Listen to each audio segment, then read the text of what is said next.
company incorporated in Nigeria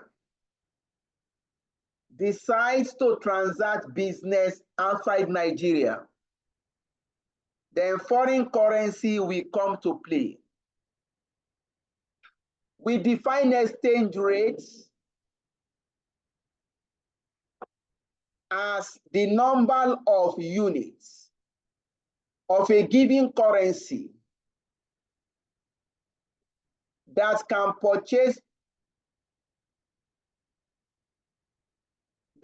be purchased with 1 unit of another country currency. Exchange rates is the quantity of one country currency that is needed to buy 1 unit of another country currency. These exchange rates can be expressed or stated in 2 forms. We have direct quotes and indirect quotes. For direct quotes, it's a situation where the exchange rate is expressed in terms of the number of units of domestic currency, where the exchange rate is expressed or stated in terms of the number of units of domestic currency that can be exchanged for 1 unit of foreign currency. Look at the example here. Number of naira that can exchange for $1. Naira is a domestic currency to us. Dollar is a foreign currency. So if you are looking at the number of naira to 1 foreign currency, that is direct quotation. Indirect quotation is the opposite. Indirect quotes is a situation where exchange rate is expressed in terms of the number of foreign currency that can exchange for 1 unit of domestic currency. The number of dollars needed to buy 1 naira. The number of dollars needed to buy 1 naira. That is indirect quote.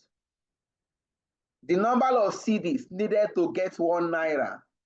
That is indirect quote. We explained that relationship between direct and indirect quote is reciprocal in nature. Indirect quote is equal to 1 over direct quote. And direct quote is equal to 1 over indirect quote. We look at the rules for buying and selling foreign currencies. The rules for buying and selling of foreign currency.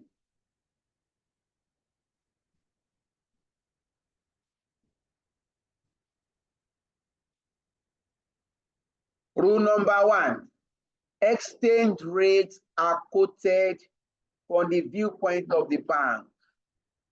What that means is that exchange rates are quoted to favor the bank or the authorized dealer. Number 2, when the customer buys foreign currency, that when the customer is willing to buy foreign currency, bank will sell foreign currency. And when the customer is willing to sell foreign currency, bank will buy foreign currency.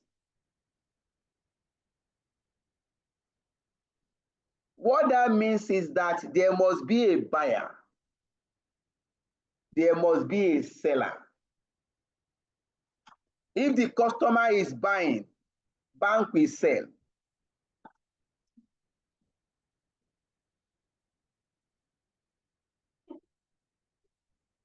If the customer is selling, bank will buy it.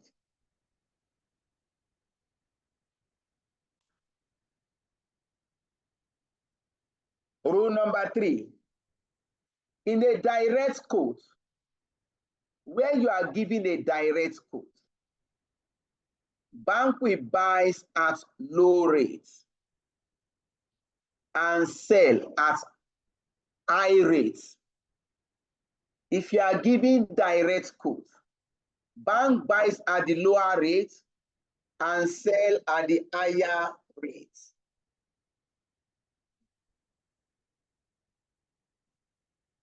If you are giving indirect quote, in an indirect quote, bank buys at the higher rate and sell at the lower rate. We explain the spot rate. Spot rate is the exchange rate for immediate foreign transaction.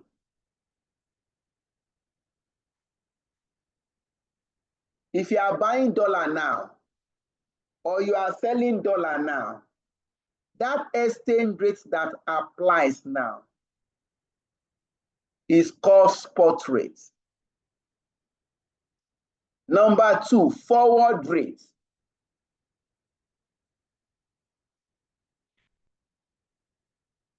Forward rate is the exchange rate between two currencies. The exchange rate agrees between two currencies for transaction that will happen at a future specified date. Forward rates. This is the exchange rate agrees between two currencies. Now, for a foreign transaction that will happen at a future specified date, the forward exchange rates are often quoted at a discount or at premium to the spot rates. The forward rates are quoted at a discount or at a premium to the spot rates. Where the forward rate is higher than the spot rate, where the forward rate is higher than the spot rate, this implies that the spot rate is quoted at a premium forward.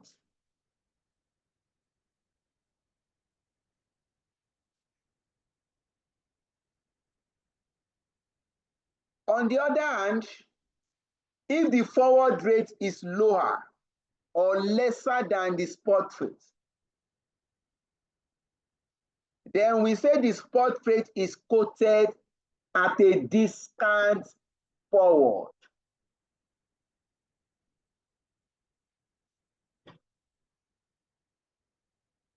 Cross rates. Cross rates is the implied exchange rate between two currencies.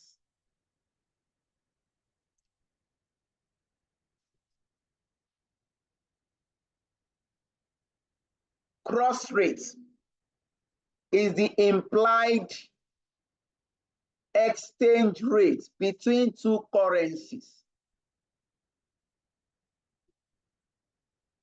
based upon the explicit relationship with the third currency.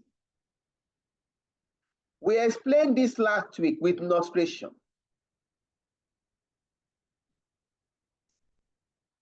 If you look at the illustration we use,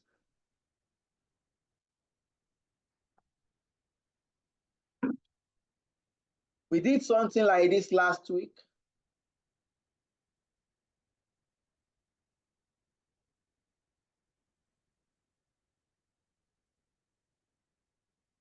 naira to dollar.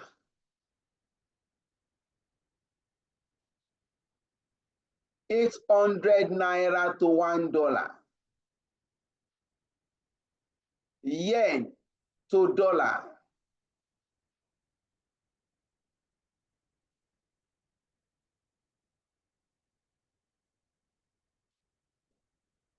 Yen to dollar.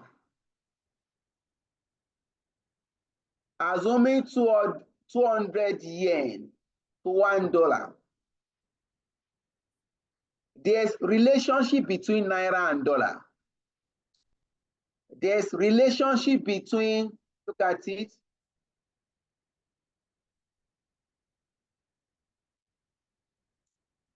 naira to dollar, naira slash dollar, 800. That means 800 naira to $1. Yen.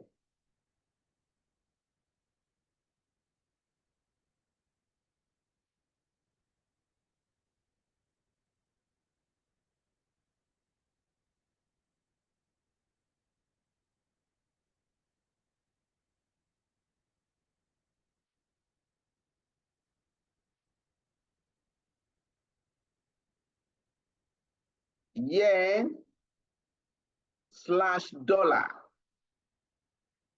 200 yen to $1.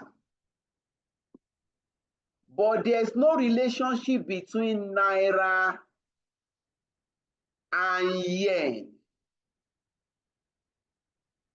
You can calculate cross rates. Cross rate is the implied relationship, the implied exchange rate between two currencies, naira and yen, based on the explicit relationship with the third currency, dollar. If I want to determine naira to yen, I will just look at this relationship. Naira to dollar, 800, yen to dollar, 200. Therefore, naira to yen is equal to 800 divided by 200. This will give me 4. That means 4 naira is equal to 1 Japanese yen. That is cross rate.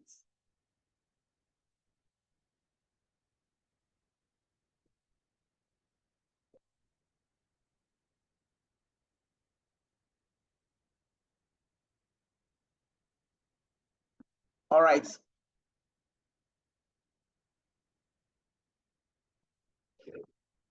We stopped here last week.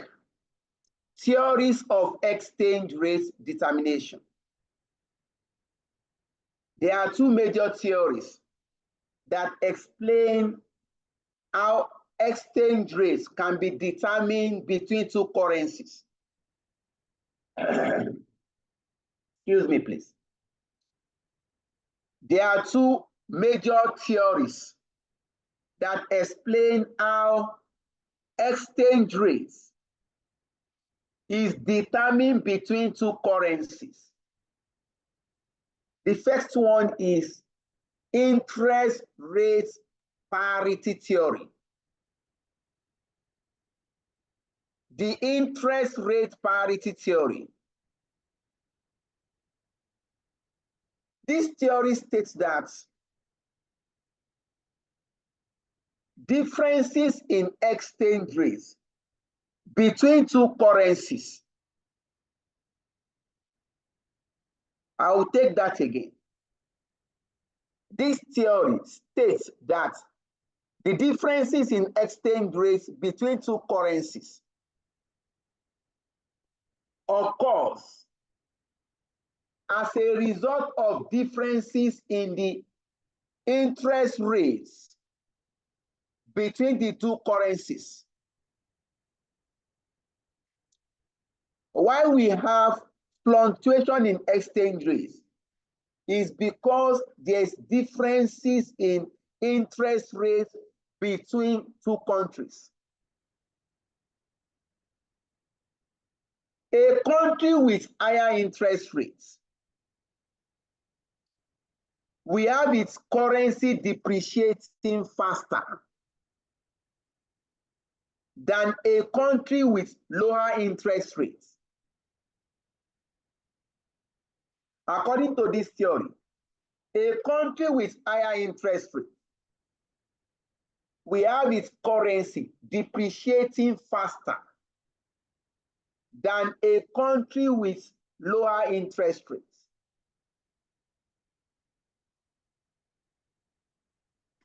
For example, if you go online, you can check online.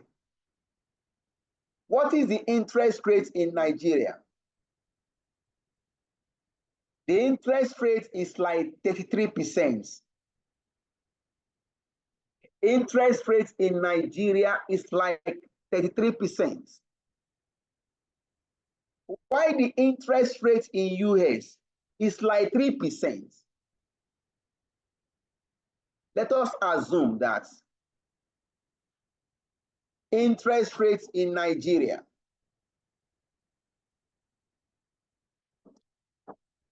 let's illustrate that briefly, because some of these things will come to us in the exam and you need to explain it. Assuming interest rates in Nigeria is interest rates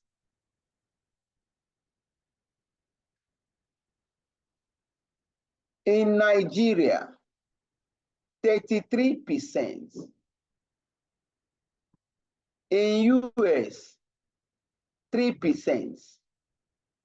According to this theory, interest rates parity theory, Naira will depreciate by 30% with respect to dollar. If this interest rate is true, Naira will depreciate. Naira will depreciate by 30%. Differences between the two. 33 minus 3, 30% in relation to dollar.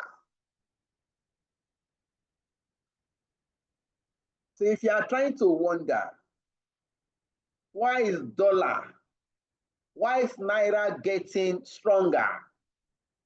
Or why is Naira getting weaker now? Interest rate is having impact.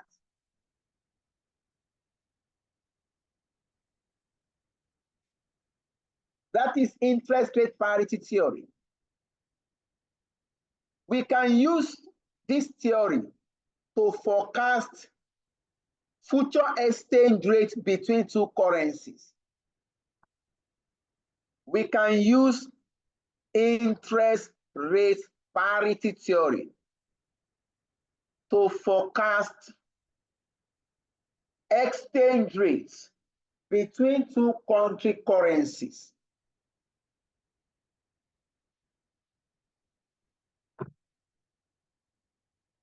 Please look at the forecasting. We can use interest rate parity theory to forecast future exchange rates with this equation. Please look at the equation. For direct quotes,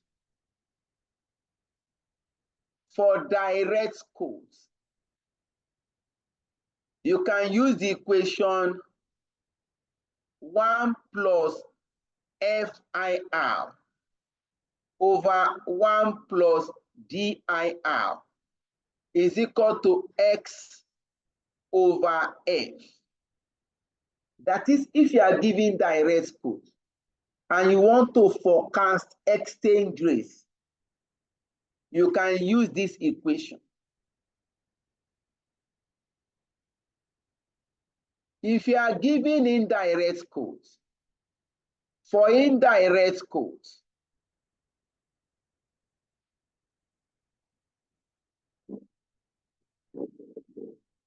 the equation becomes 1 plus FIR over 1 plus DIR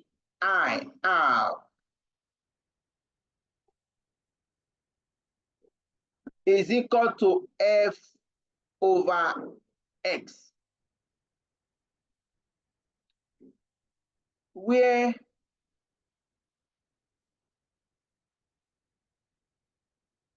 FIR is equal to foreign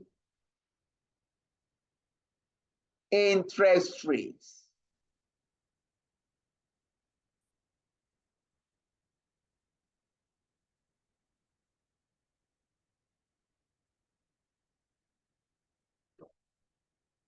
DIR is equal to domestic interest rates.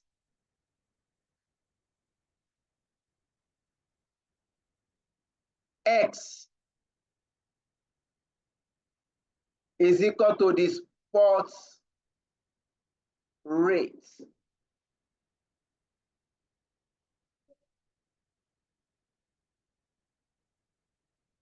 F is equal to the forward rate.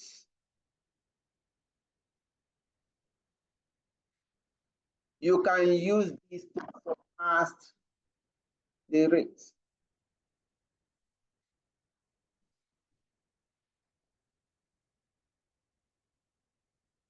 We move to next. I'm much aware that this topic is wide, but it makes no sense to anybody to rush the topic and we don't understand.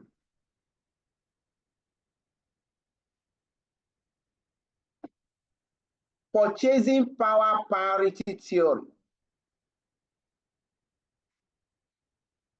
This theory states that exchange rates between two currencies reflects or depend on the relative inflation within the respective country. I'll take that again. This theory states that exchange rates between two currencies depend on the inflation rates, relative inflation rates within the respective countries. What that means is that the differences between two country currencies occurs because there's differences in inflation rates between the two currencies. Let's illustrate that a bit. Ordinarily, $1 should equal to 1 naira. But because inflation rate is not the same in Nigeria and US, hence dollar and naira cannot be the same. A country with higher inflation rates, we have its currency value depreciating than a country with lower inflation rates. You know, these are testable theories. We can go online, check the inflation rate in Nigeria, pick the inflation rate in US. You observe that there's differences in inflation rates. Inflation rate in Nigeria is above 30%. Inflation rate in US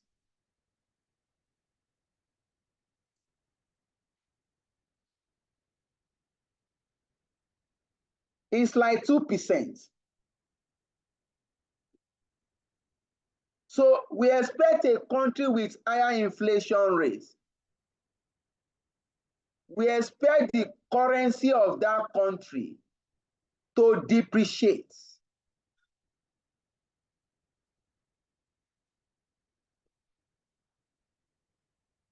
The inflation rate in Nigeria is 34% or 33.4%.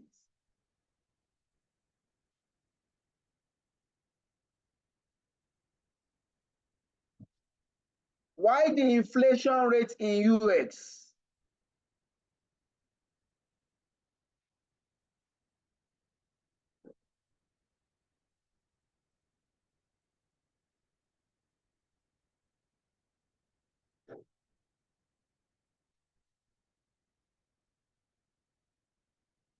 Inflation rate in US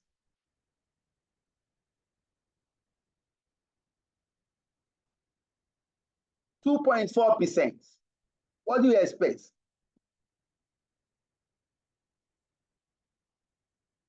We are facing reality with the lecture.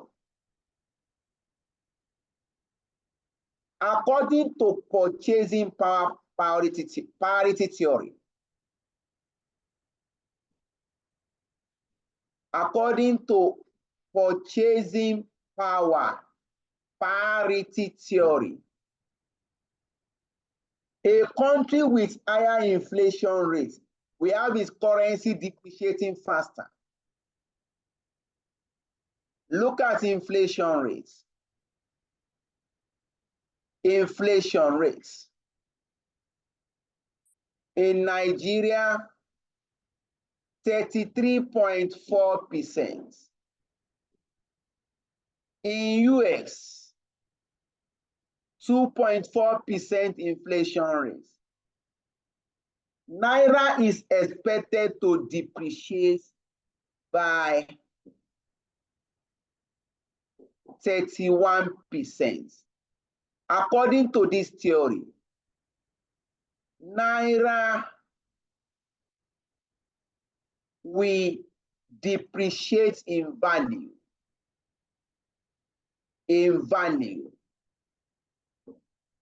by 31% in relation to dollar. This is the position of purchasing power parity theory. We can also use this theory to forecast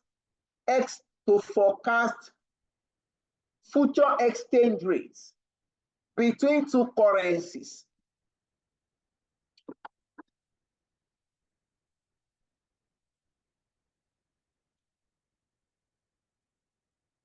We can use purchasing power parity theory to forecast future exchange rates.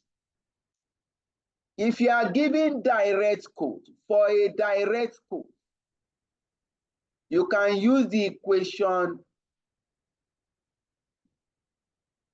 1 plus Fi divided by 1 plus Di is equal to X over F. But if you are given indirect quotes, for indirect quotes, the formula will be adjusted slightly. It becomes 1 plus Fi divided by 1 plus Di is equal to F over X, where your Fi is equal to foreign inflation. Your Di is equal to domestic inflation.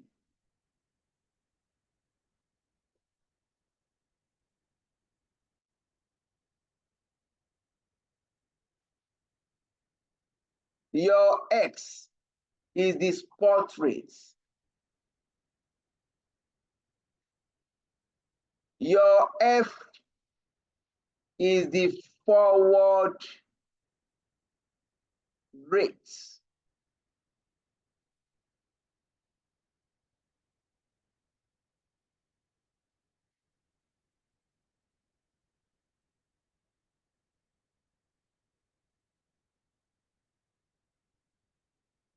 Our next discussion, currency risk, foreign currency risk. When we say foreign currency risk, this has to do with adverse fluctuation in exchange rates, a negative movement in exchange rates over a credit period. Foreign currency risk is the risk of adverse movement in exchange rates over a credit period.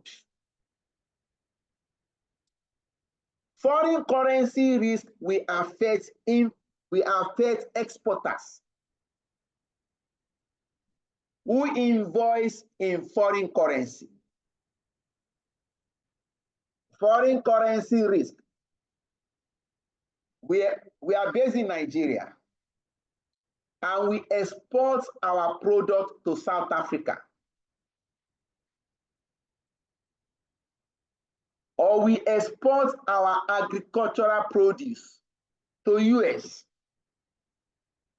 And we now invoice our sales invoice is quoted in dollars. Foreign currency risk will affect exporters who invoice in foreign currency. Assuming you invoice, your sales invoice is sent to your customer in US in dollars. That means the person will pay you dollars. You are exposed to foreign currency risk. By the time you get the dollar, you want to convert to Naira. Because exchange rate is not static. You are not sure if you convert the dollar amount, you are not sure of the Naira amount you are going to receive. You are uncertain. This uncertainty is what we refer to as risk. Again, foreign currency risk will affect importers who pay in foreign currency. Importer who pay in foreign currency. Assuming our company based in Nigeria, we have imported goods from China. And we are expected to pay in yen. That means you are going to take your Naira to buy yen. Because exchange rate is not static, it's always changing. You are not sure the amount you are going to pay in terms of Naira. This foreign currency risk can be classified into three. Foreign currency risk can be classified into three. One, we have the transaction risk, also known as, the first one, we have the transaction risk, also known as the transaction exposure. Please note, examiner can also call it foreign currency exposure. You may be asked to explain what is foreign currency exposure. What the examiner is asking you is, what is foreign currency risk? What are the different types of foreign currency exposure? We have transaction exposure, also known as the transaction risk. We have translation exposure. And we have economic risk, or economic exposure. Let us explain these three. Please note, you may be asked to explain this in your exam. The exam you are about to write is a combination of theories and calculations. Transaction risk. This is the risk arising from foreign transaction between two parties, whereby the currencies of the two parties are different. Transaction between two parties with differences in currency. And the transaction involves future payment or receipt. We said transaction risk. This is the risk arising from transaction between two parties with different currencies. That is point one. Then the transaction involves future payments or future receipts between the two parties. Transaction risk occurs because there is a timing difference, timing gap between when a foreign transaction is entered into and when the actual settlement is done. Transaction risk occurs because there is a timing difference between when a foreign transaction is entered into and when the actual settlement is done.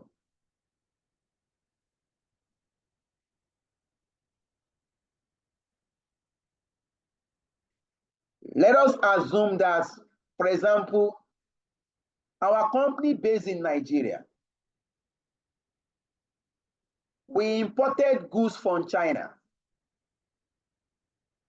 and we are to pay $50 million to our suppliers in China.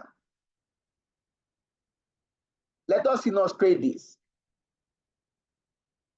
Our company based in Nigeria, we are trying to illustrate transaction risk. Our company based in Nigeria, XYZ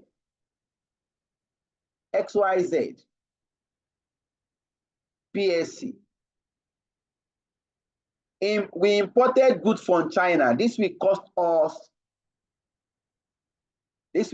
us 50 million US. And we are expected to make payments in 2 months' time. We are expected to make these payments in 2 months' time. That is, the payment is due 2 months' time. Assuming we are making the payments immediately, we know the exchange rate between Naira and dollar today. Today is 24th. We know the exchange rate between Naira and dollar today, 24 October. But we are expected to make this payment in 2 months' time. What the exchange rate will be in 2 months' time between Naira and dollar, nobody is certain. Transaction risk. Transaction risk occurs because there is a timing difference between when a foreign transaction is entered into and when the actual settlement is done. Number 2, translation risk. Translation risk. This risk is peculiar to multinational companies. Translation risk is peculiar to multinational companies with foreign subsidiaries in different countries.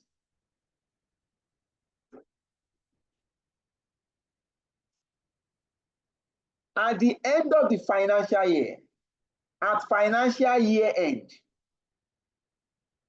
the parent company will be required to prepare a consolidated statement of a consolidated financial statement at the end of the financial year. The parent company of the multinational will be required to prepare a consolidated financial statement that covers the activities of all the foreign subsidiaries.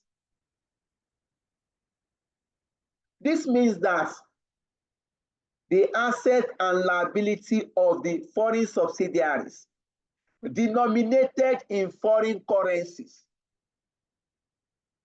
will be converted or translated to the currency of the parent company. In the process of converting the currency of the subsidiaries to the currency of the parents, this will give rise to translation risk.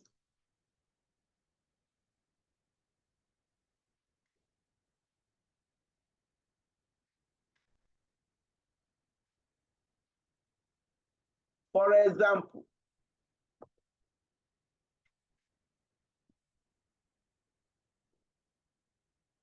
let us illustrate this.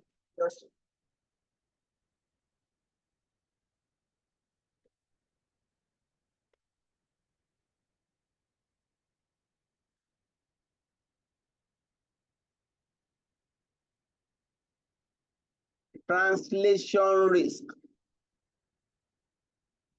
Let's take, assuming a company XYZ. This company is based in US. It's a multinational, XYZ PSC, based in US.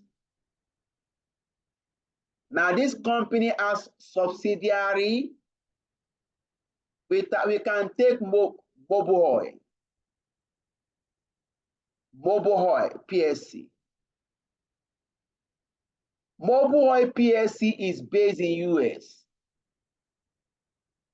This company has subsidiaries in Nigeria. We have Mobil Oil Nigeria with a currency, Mobil Oil Nigeria with a currency Naira. We have Mobil Oil. No.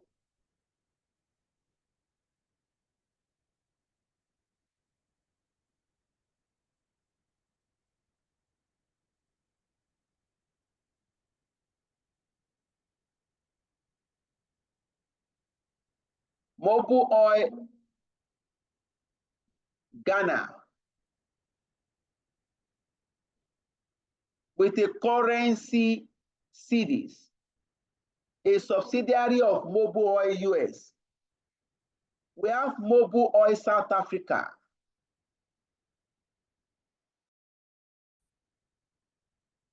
South Africa, SA, with a currency rand. At financial year end, the parent company based in US will prepare consolidated financial statements that will cover the activities of all the foreign subsidiaries. That means the asset and liability of Mobil Oil Nigeria denominated in naira will be converted to dollar. The asset and liability of Mobil Oil Ghana, denominated in cedis, will be converted to dollar. The asset and liability of Mobil Oil South Africa, denominated in rand, will be converted to dollar. In the process of converting these currencies to the currency of the parent company, this can give rise to exchange loss or exchange gain. This is what we call translation risk.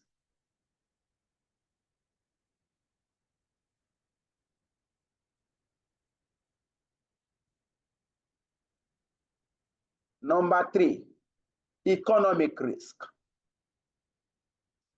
Economic risk in the context of foreign exchange. Economic risk is the risk that can affect the net present value, or that can reduce the net present value of expected future cash flows. Economic risk in the context of foreign exchange. This is the risk that can affect the present value of future cash flows from foreign transactions. It can also affect remittances from foreign subsidiaries to the parent company. This can also affect the international competitiveness of a company. It can affect the ability of a company to compete favorably with other companies in the world markets.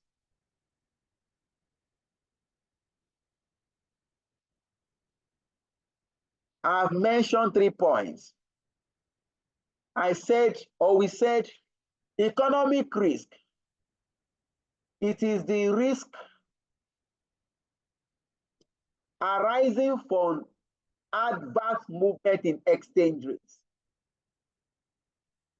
The risk arising from adverse movement in exchange rates that can affect the present value of future cash flows from foreign transactions. It can also affect the competitiveness of a company, either directly or indirectly. It can also affect remittances from foreign subsidiaries to parent company.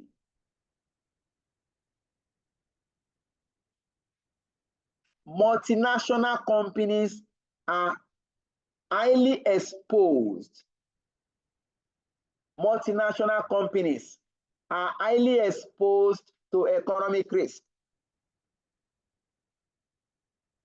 Let us also illustrate this briefly.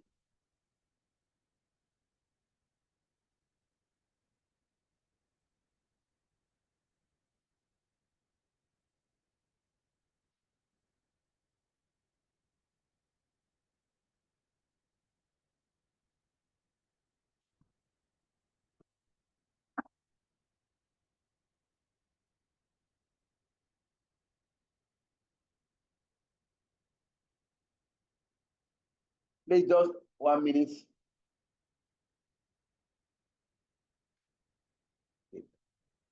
All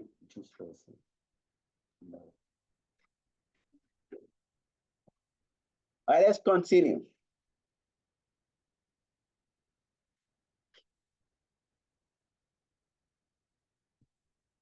Please, sorry for the digression, please. I don't need to attend to. All right, economic risk. Economic risk. Look at the example we gave here, multinational. Now, Mobil Oil US has investment in Nigeria. Now, Naira is falling. It's not hidden. Naira is falling. That means if Nigeria Mobil Oil is making remittance to parent company in US, economic risk will affect remittances because there's adverse fluctuation in Naira. Any remittances made by Nigeria Mobil Oil to the parent company in US make no meaning. If you are converting Naira to dollar, how many Naira are we going to convert to $1? You can see the impact of economic risk on the business of multinationals. As Nigeria Mobil Oil is making remittance to US, converting Naira to dollar make no sense to somebody in US because Naira value is now what? It's weakening.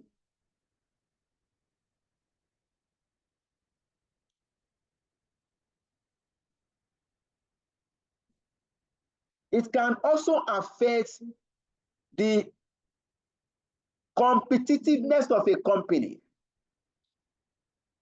Let us illustrate this. Ability to compete, it can affect the competitiveness of a company at the international markets. Let's take an example. We have Dunlop PSC, Dunlop Nigerian PSC. We also have Dunlop Ghana PSC. These two companies are located in different countries, but they produce the same products. Both companies manufacture tires. Now, to manufacture in Nigeria, companies are operating under negative macroeconomic variables. To manufacture in Nigeria, companies are operating under what we call a negative macroeconomic variables. Higher inflation, higher interest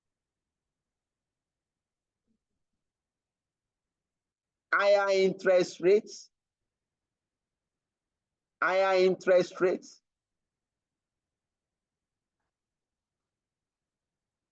macroeconomic variables, higher tax.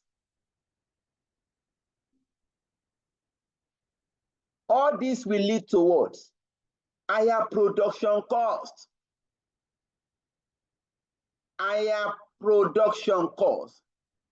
That means to produce tire in Nigeria is very costly. But if you go to Ghana, low inflation rates, low borrowing costs, low interest rates,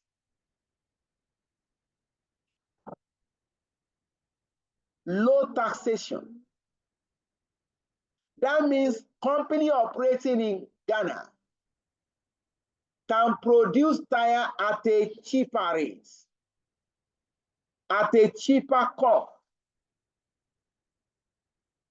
Now, if these two companies should export tire to international markets, if these two companies should take tire to international markets, that means company coming from Ghana can sell tire at a reduced price. Company coming from Nigeria will be selling at higher price. This economic risk will affect the ability of Nigerian companies to compete at the international market. We are making effort to illustrate this because this question is frequently tested in exam. All right, we have explained the three. Our next discussion is how do we manage foreign currency risk? There is no doubt there could be immense benefits from foreign transaction. However, there is risk involved when you engage in foreign transaction. Currency fluctuation risk. Now, the next question is, how do we manage the risk involved in foreign currency? How do we manage this risk as a company? When we say how do we manage it, it's as a company.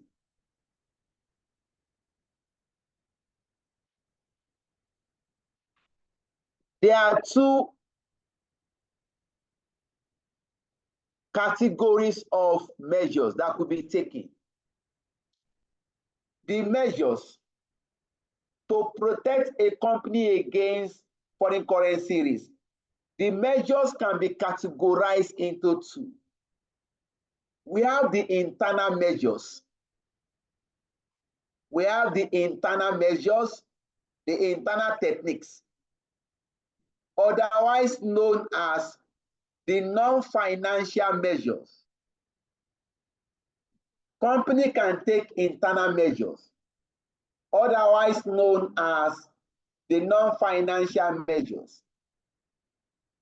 We also have the external measures, otherwise known as the financial measures.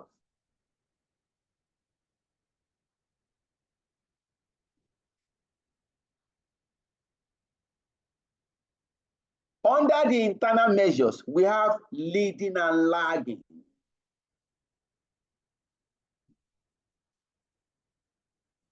To lead means to make payments early in foreign transaction before the end of the credit period. When we say lead, to lead, leading means making payments early. Why to lag? Lagging means delaying payments, making payments as late as possible.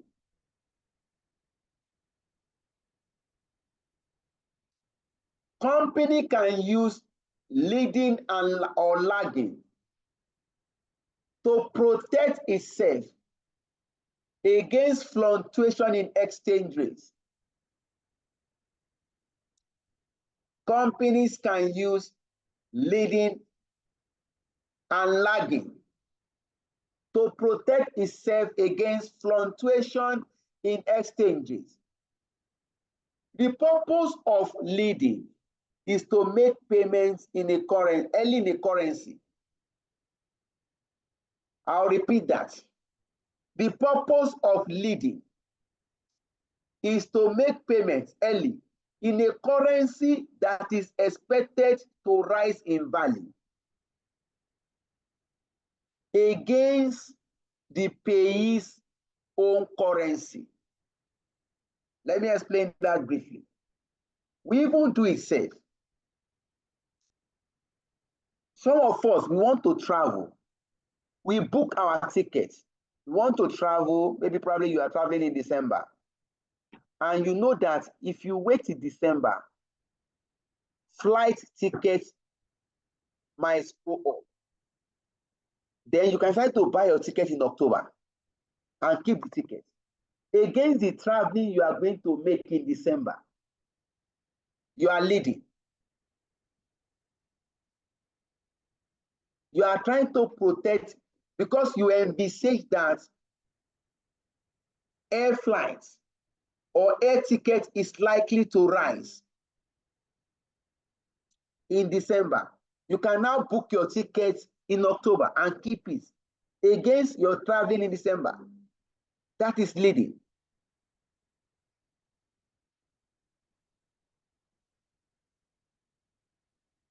Why in lagging? You are delaying payments. If you envisage that the currency value is likely to fall at a future period, you can delay your payments. I won't pay now. I know that in December, dollar will fall because people will come into the country with dollars and dollar will drop. So now say, I won't pay now. You can delay the payments. The only problem with this method is how to forecast movement of exchange rates. The problem lies in guessing which way the exchange rate will move.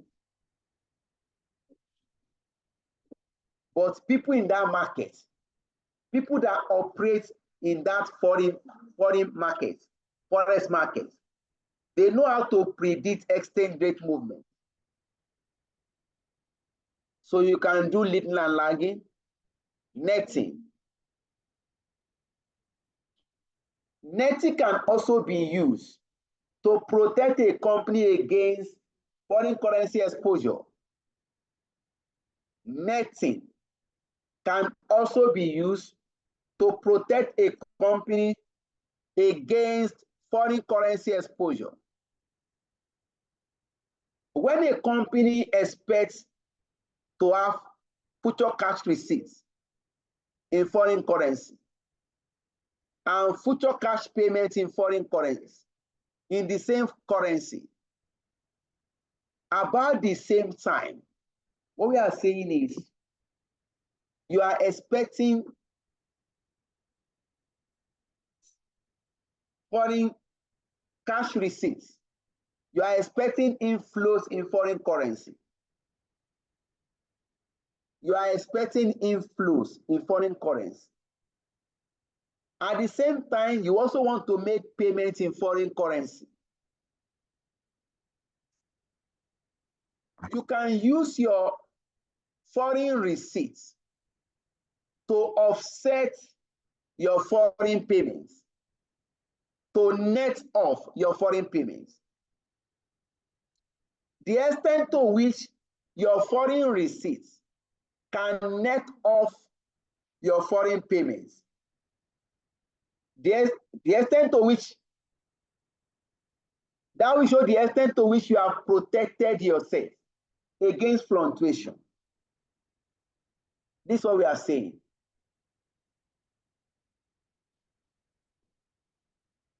Netting.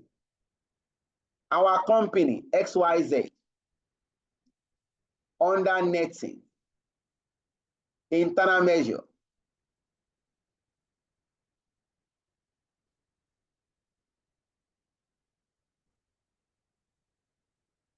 Internal measures. Under netting. Our company based in Nigeria, XYZ, PSC.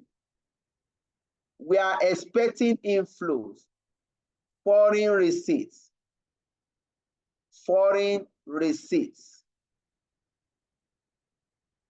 of 30 million US dollar in 2 months' time.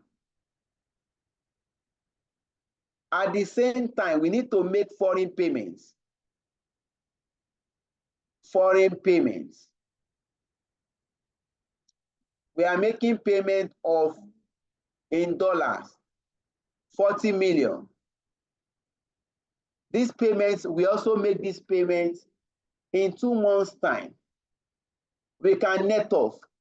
By the time we get our foreign receipts, we are going to net off 30 million to pay, oh, these foreign payments. Foreign payments. We are going to use 30 million.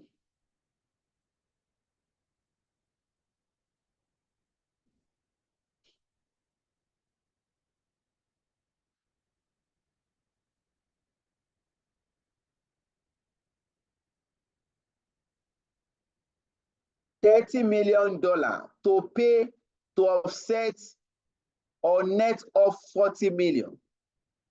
That means we are left with payment of 10 million US dollar. We have reduced the exposure. Instead of looking for 40 million to make our payments, we have reduced the exposure to $10 million. That is net off. The extent to which you are able to net off, then the extent to which you have reduced your exposure.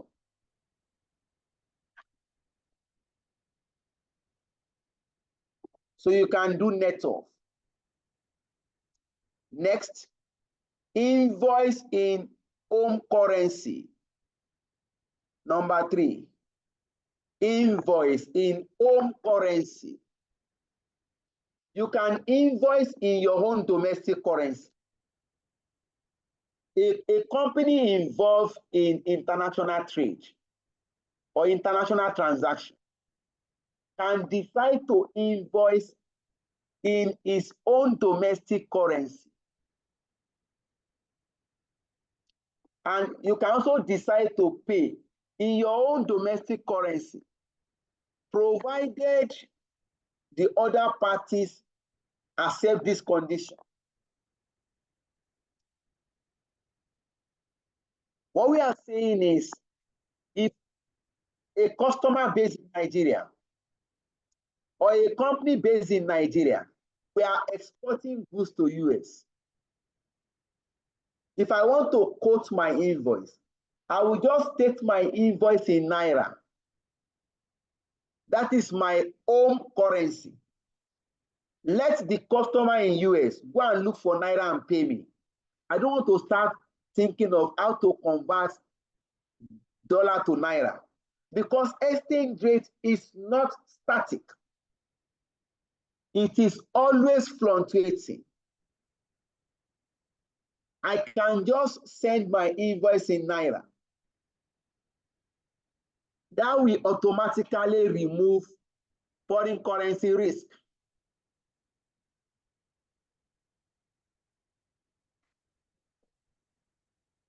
Number 4, do nothing.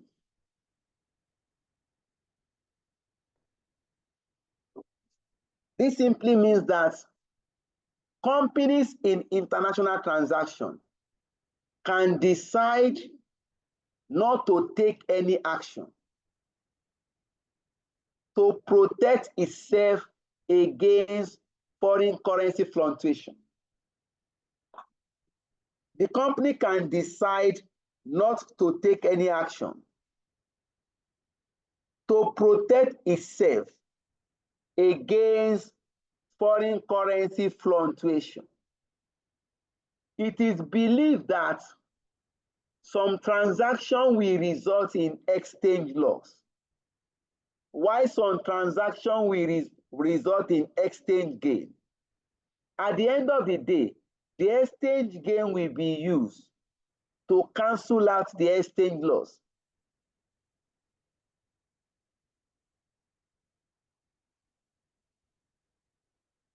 Then number 5, matching.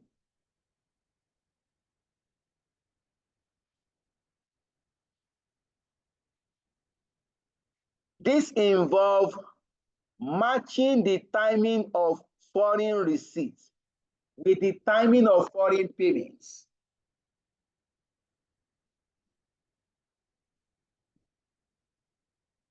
This involves matching the timing of foreign receipts with the timing of foreign payments in the same currency.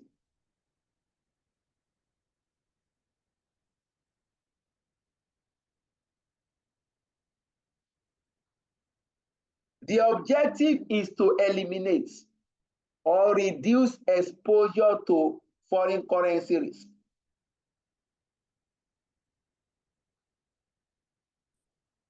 If you look at matching, it's closely similar to netting. Matching is closely similar to netting.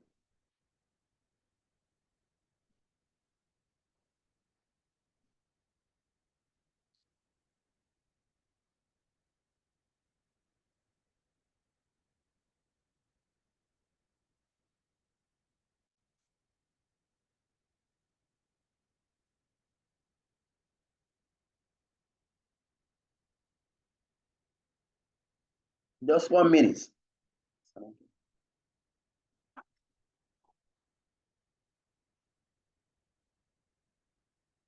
So you can match the timing of your foreign payments with your timing of your foreign receipt, provided both transactions have the same currency.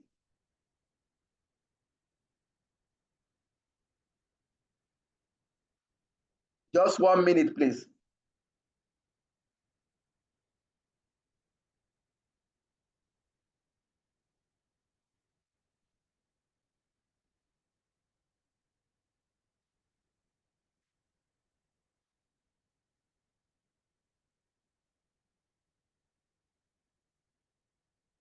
All right, let's go ahead.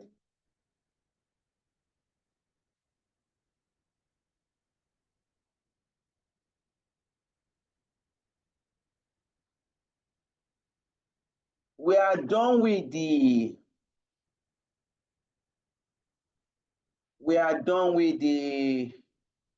internal measures.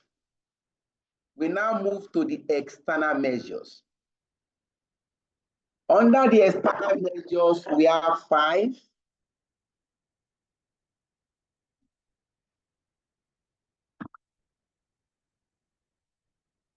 We have the forward exchange contract. We have the forward exchange contract. The forward exchange contract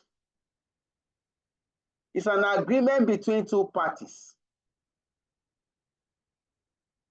to buy or sell foreign currency.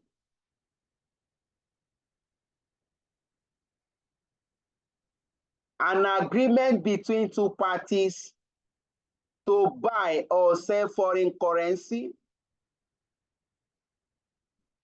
at a fixed exchange rate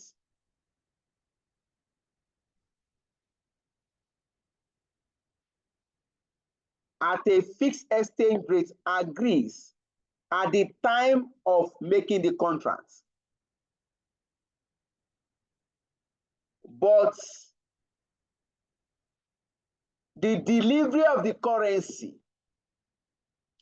the actual performance of the contract, will happen at a future specified date.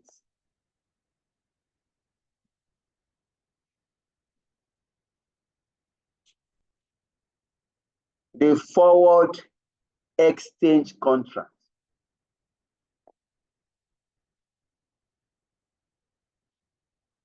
It's a contract between two parties to buy and sell foreign currency at a fixed exchange rate. That fixed exchange rate is the forward rate for transaction that will happen at a future specified. Once the exchange rate is agreed now, that rate becomes binding for the future transaction. That rate becomes binding for the future transaction. It means that the company can determine in advance amounts to be received or paid in its own currency. Because the exchange rate is available now, you can determine the naira amount you are going to receive at a future period, or the naira amount you are going to pay at a future period. That forward contract has removed uncertainty.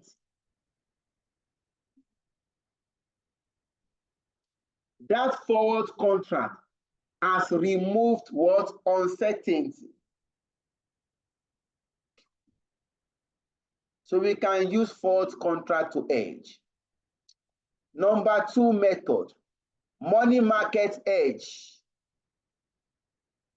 Money markets can also be used to hedge against foreign currency exposure.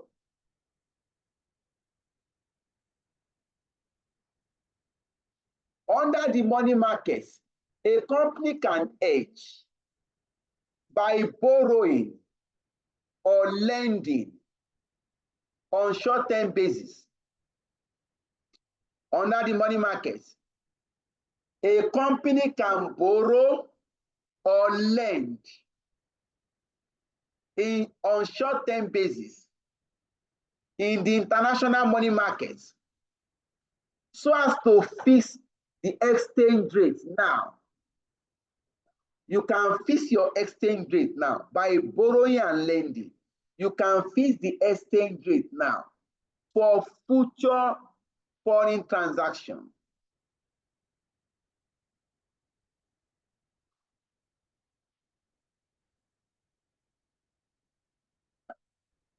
This will involve calculation. I want to try and round up the explanation by 10.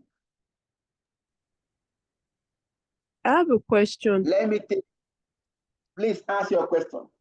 What is the difference between money market hedge and the first one? Okay. Forward contract, they are different instruments first. Under the forward contracts, assuming you want to make a payment in December in dollars, you can approach your bank today to obtain a forward contract. That forward contract is that you want to make a payment in dollar. You can now decide to buy dollar now at a rate agreed. You can decide to buy or sell dollar, foreign currency, at a rate you are going to agree today. But you are going to make the payments in December. Once you agree a rate today, that rate is binding for that transaction you are going to do in December. Whatever the spot rate in December, you are still going to use the rate you have agreed today. That is forward market. That is one type of contract that you can use to hedge. We now also have money market hedging contract. Under this money market, you are allowed to, you can hedge by borrowing or lending at the international markets. You are borrowing or lending with an intent to fix the exchange rate for your future transaction. You are borrowing or lending with an intent to fix the exchange rate for future transaction. It's good you even ask this question.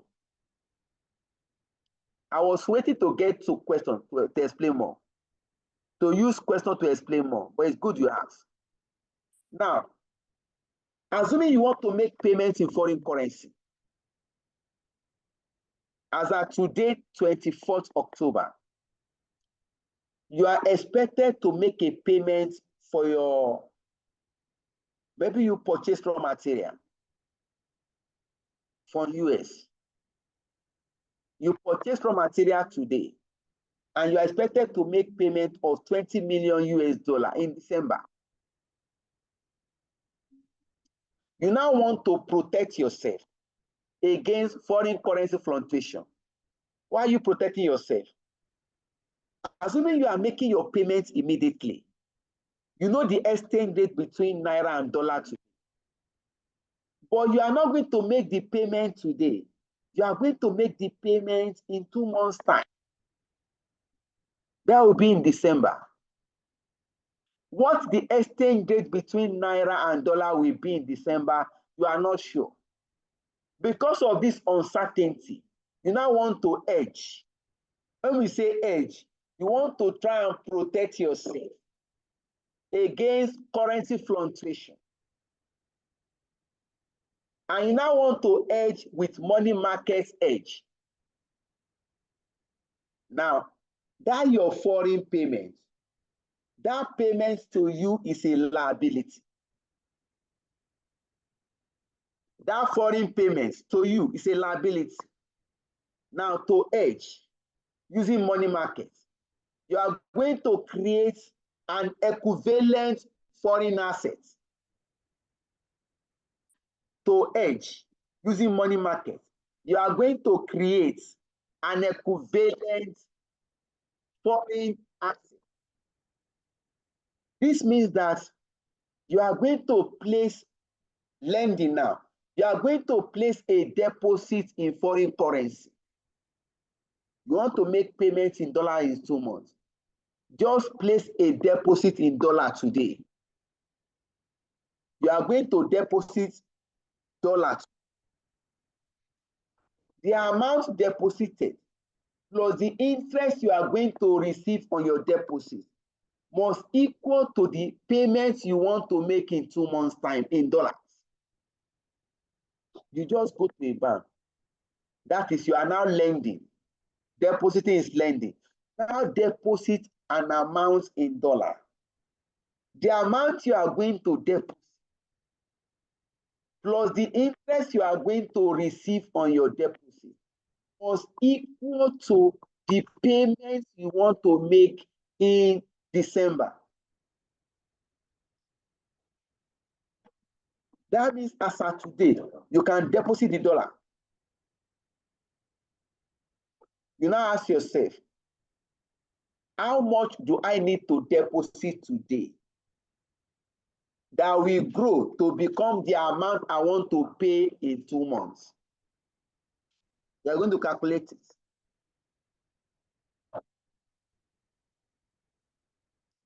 Let me stop here. Is that clear, please? Because I want to use question to further explain.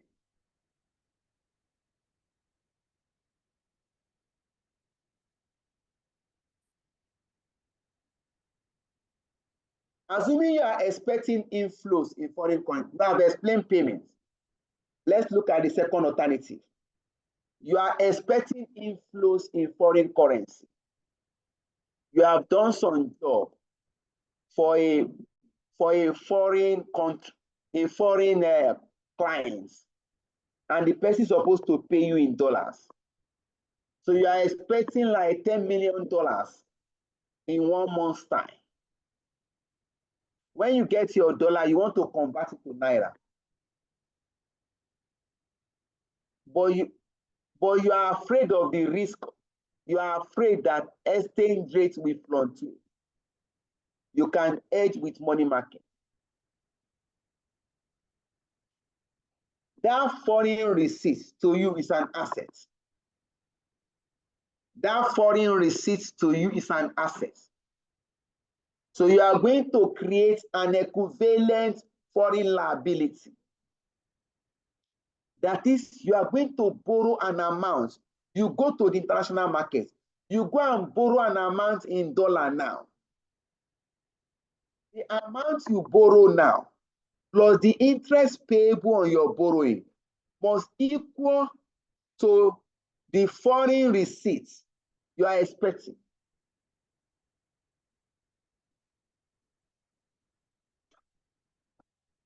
The logic is that once you get your foreign receipt, you can use it to offset your foreign borrowing and the interest elements.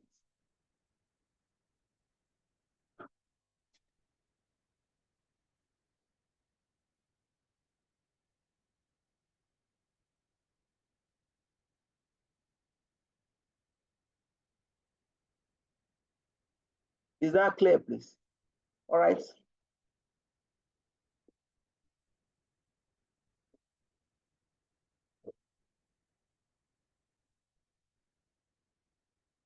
I think I should stop explanation here, because notwithstanding the limitation that officially the class should end tonight,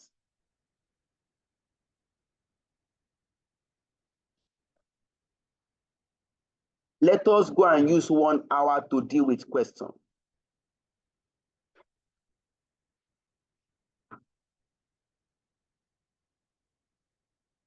Any other question, please? So far, we have gotten to money markets. Any other question? All right. Let's look at illustration 1.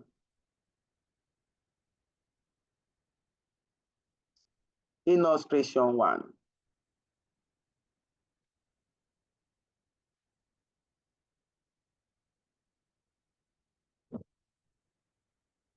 Kingston PSC,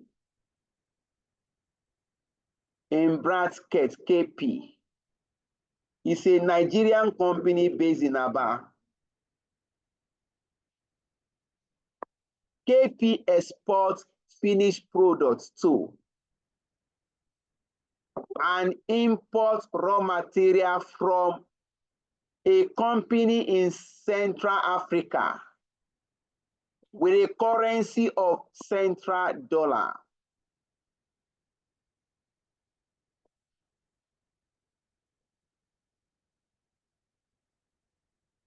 KP has the following expected transactions.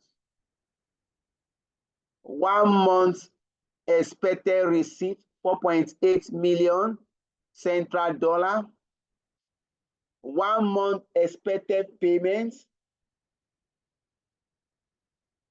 2.8 million Central dollar, and 3 months expected receipts, 6 million Central dollar. You have collected the following information.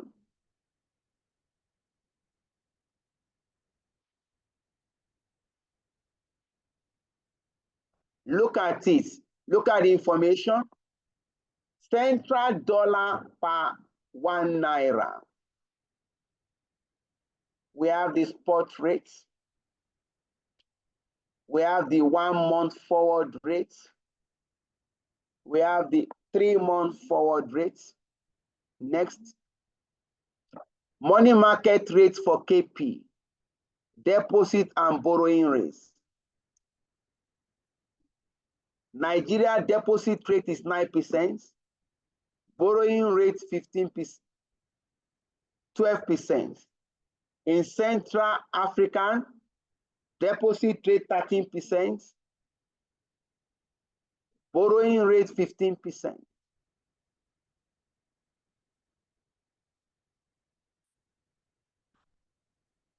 Requirements A.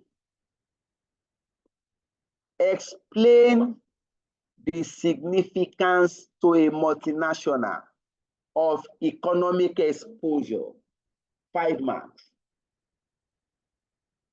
Please, who can explain the significance of economic exposure, economic risk to a multinational?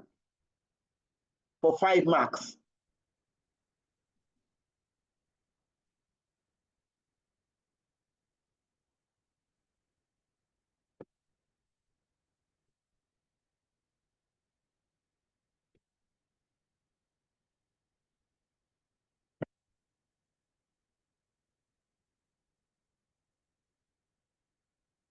Please remember what we explained earlier. Economic risk can affect remittances from foreign subsidiary to the parent company. This is the risk of adverse movement in exchange rates that can affect remittances from the foreign subsidiaries to the parent company. It can also affect the present value of future cash flow. It can reduce the present value of future cash flow. It can also affect the international competitiveness of a company.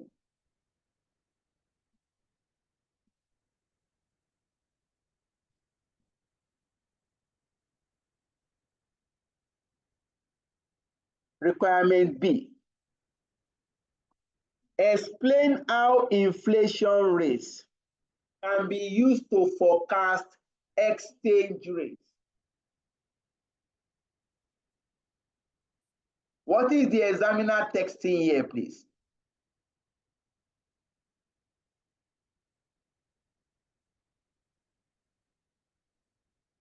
Thank you.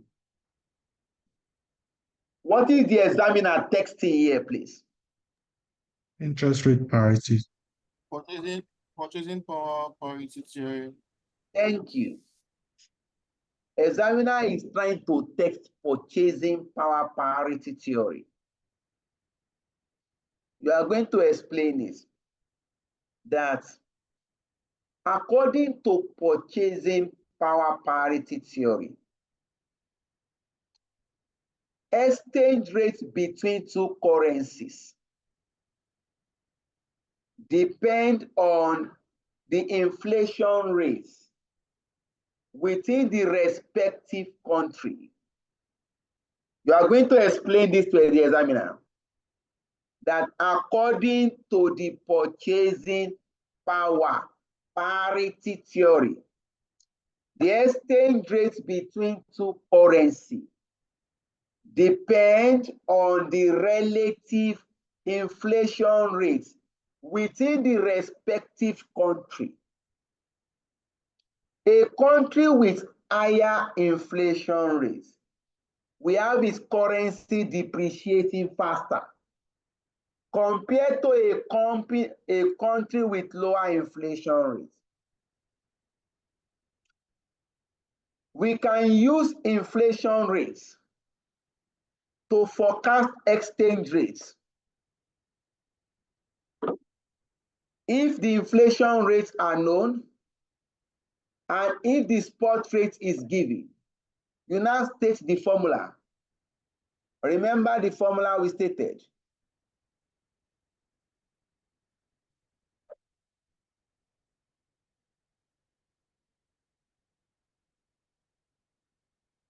Look at it.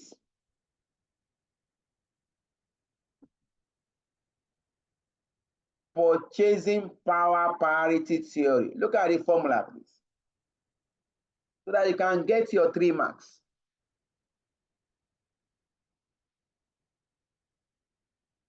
All right, we move to C. Calculate the expected Naira receipts in 1 month and in 3 months using the forward market. Your forward market is your forward exchange contract. This will require computation.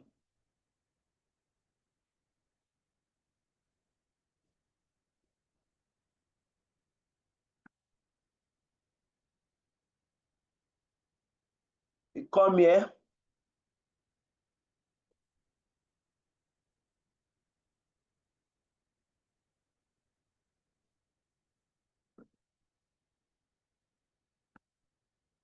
All right, let's go to this here. We are dealing with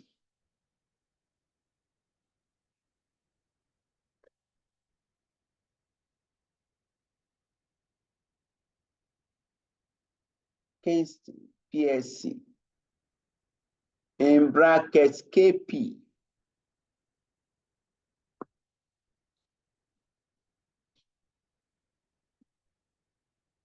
Now, before you go to the question, it is important to carry out analysis.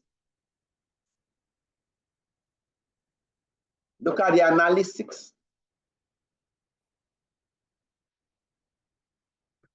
Examiner says central dollar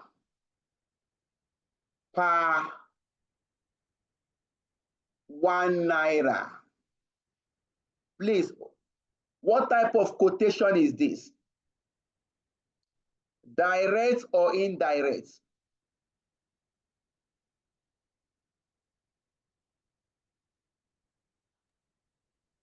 It's like indirect. It's like indirect. Indirect. It's an indirect, please. Thank you. Foreign currency per domestic currency. Indirect. Foreign currency per 1 domestic currency. Please, if you are going to do hedging the exam, the first thing to do is to identify the quote you are giving. You may be giving, standard examiner will give you direct quote or indirect quote. You must identify the quote. This is an indirect quote.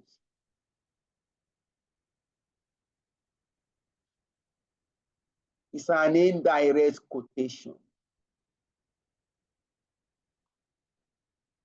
We now pick the information. We are giving the spot rate. Examiner says 1.7818 to 1.7822. We are giving 1 month forward rate, 1 month forward rate. Let's check.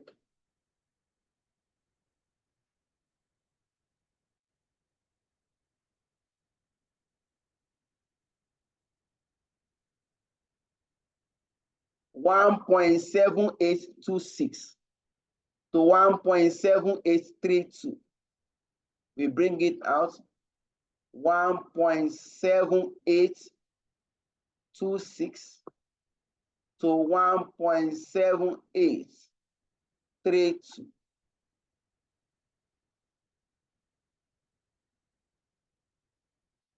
Three months.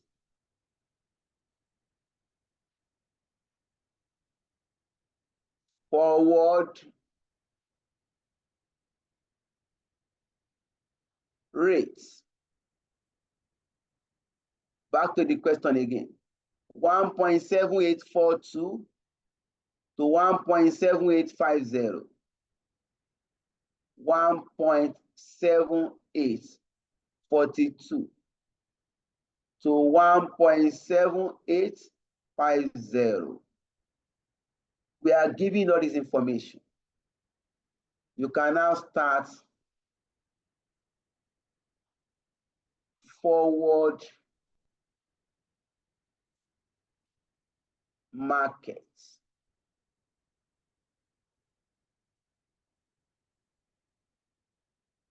We have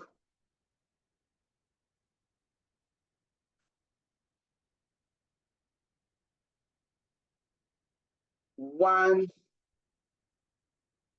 month transactions. We have 1 month transactions.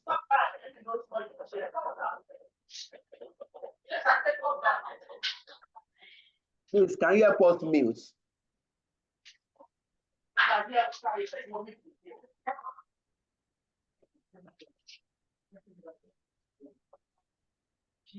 Elvis, please, can you mute?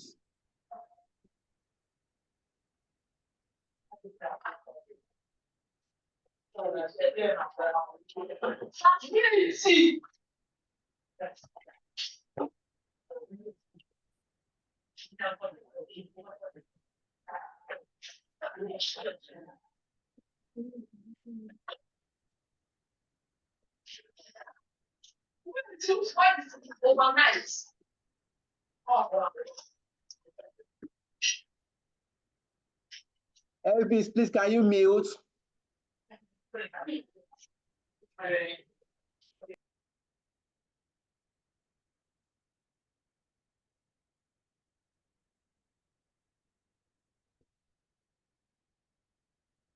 All right, let's continue.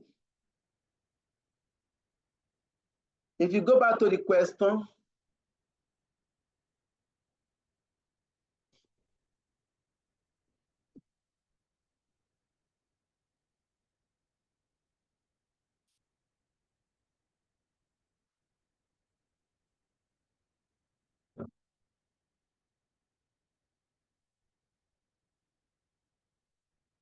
one month expected receipt,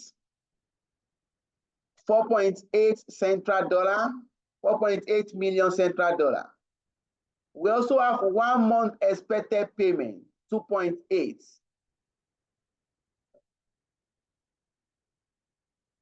I'll pick the two.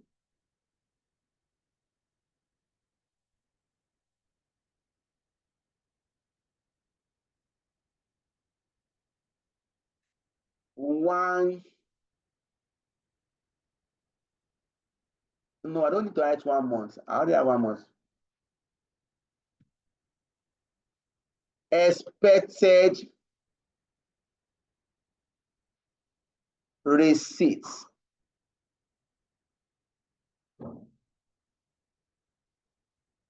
Central dollar, 4,800,000.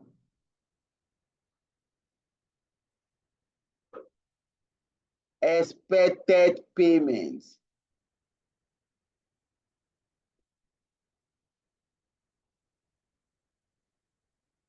Also in central dollar.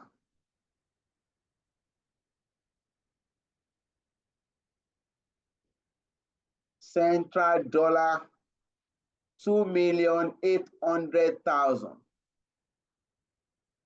If you look at the two transactions, they have the same dates, 1 month, 1 month. They also have the same currency. One is payments, one is receipts. Then you are going to net off.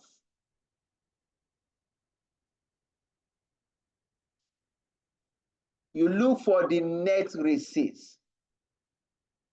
Net receipts.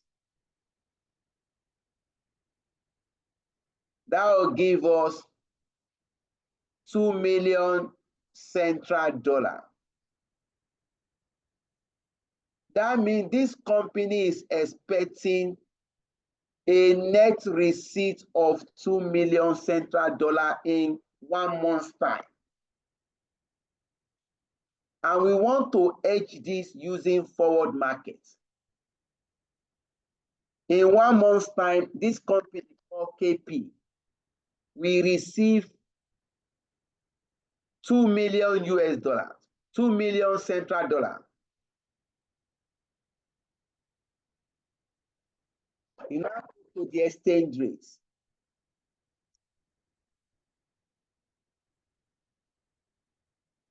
We are going to now use 1 month forward rate. Because the transaction is for 1 month, we are going to use 1 month forward rate.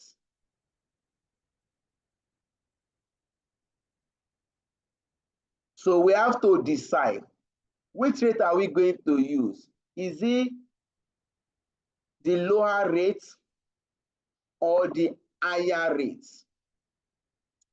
Examiner will always give you 2 rates. Our company based in Nigeria, we are expecting $2 million in 1 month's time. And we want to convert this to Naira using forward market. Am I going to use the lower rates or the higher rates? To answer the question, you are going to now look for the buyer and the seller. You must look for the buyer and the seller. Our company based in Nigeria, we are expecting 2 million central dollar. That means when we get the dollar, we are going to be selling, bank we buy. When we get our dollar, we are going to sell dollar to bank. Bank will buy dollar from us. That means the customer is the seller. The customer in this case is KP.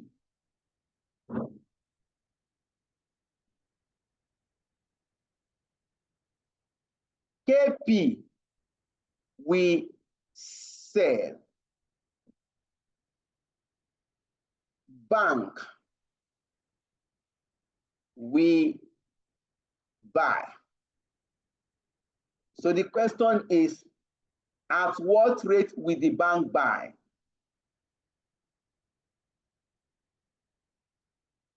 So the question will now be, at what rate will the bank buy? Because exchange rate, it is the bank that will determine it. At what rate will the bank buy? Given an indirect quote,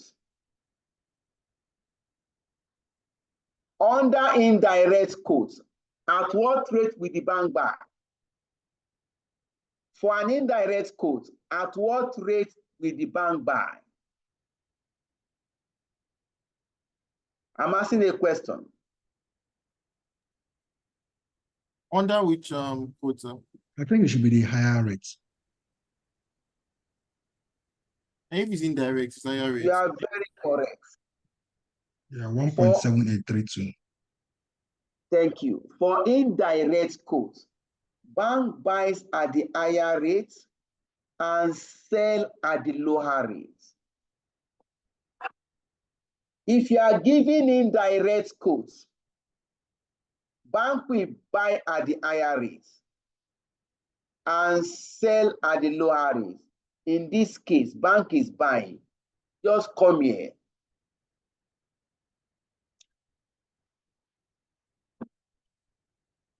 Just put a man.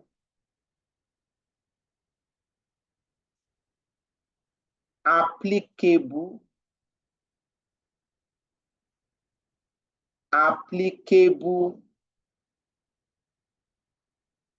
1 month forward rate is 1.7832. Full stop. This is the binding rate for the 1 month transaction. This is the binding rates.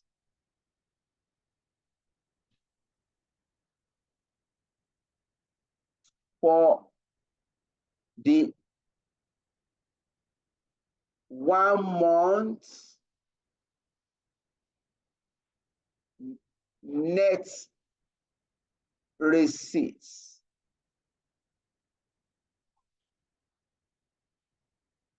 We now calculate naira, expected naira. Expected naira receipts.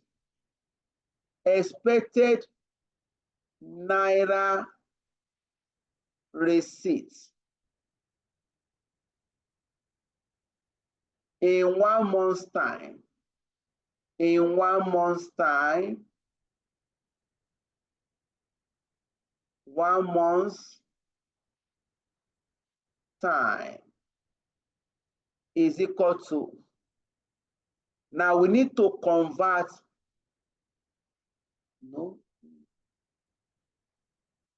2 million central dollar to naira at the exchange rate of 1.7832. Are we going to divide it to convert to naira? Are we going to divide or multiply by this rate in order to convert to naira? Please note, if you are giving indirect quotes and you want to convert foreign currency to domestic currency, you are going to divide.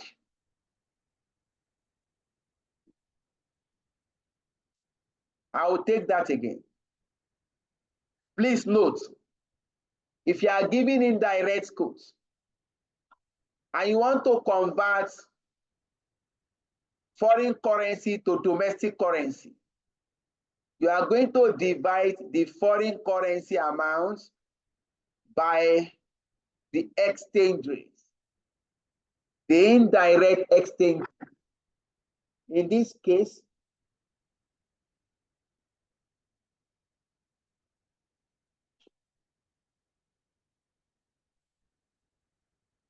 the Naira receipt is equal to, divide this by 1.7832. This will give us the expected Naira receipt in 1 month. Please, what do we have here?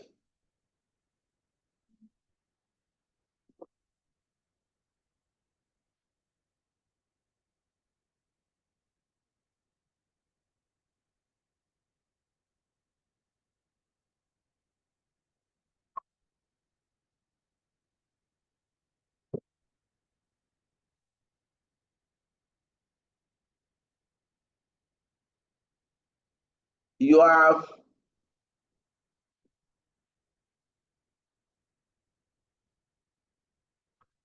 $1,121,570.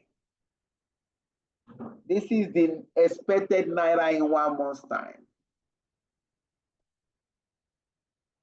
Regardless of the exchange rates in 1 month's time, this is the Naira amount the company will collect.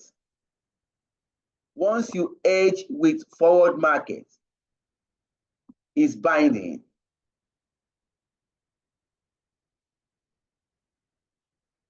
Is that clear, please? We now go to 3 months transaction.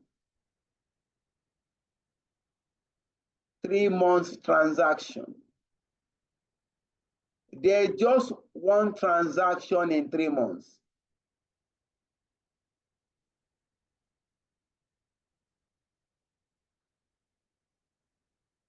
We only have expected receipts.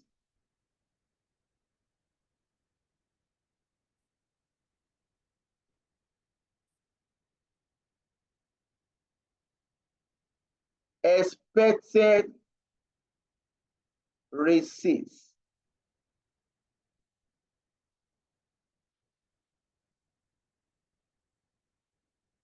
Central dollar,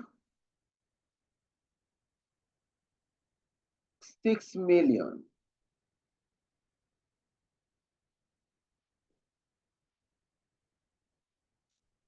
In this case, if you want to hedge with forward markets, now go to the rates. Now let's decide the buyer and the seller. Our company based in US, sorry, our company based in Nigeria, we are expecting inflows of 6.6 million central dollar in 3 months' time. When we get the money, we are going to approach our bank. We are going to sell, bank we buy. That means the customer is the seller here, KP.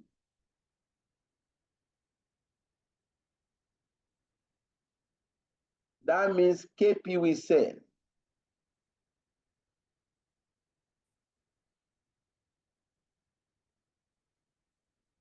KP says, bank buys. Giving an indirect quote, at what rate will the bank buy? Look at 3 months. Giving an indirect quote, at what rate will the bank buy?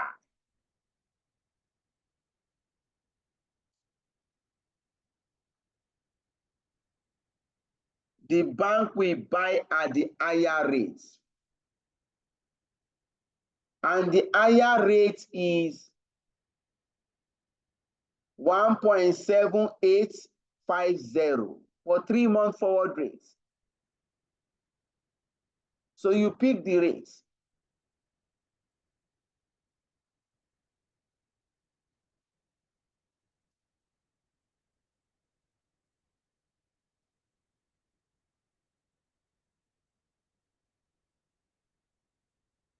Just come here.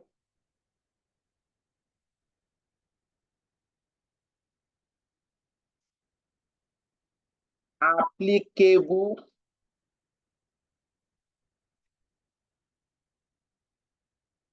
three-month forward rates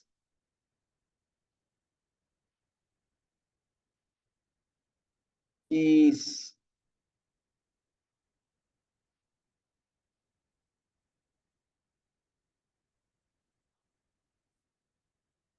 1.7850. This rate is binding. This is the binding rates.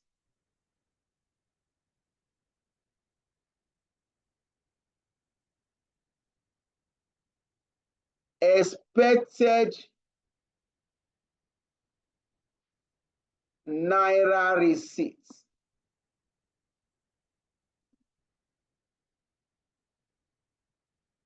equals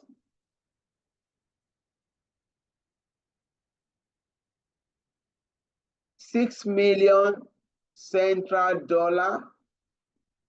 Again, we are going to divide because we are giving indirect schools. Divided by 1.7850. Please, what is the Naira amount?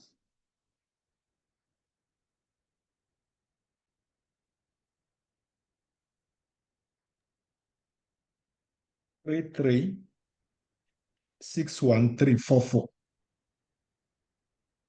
3 million 361. 361 344.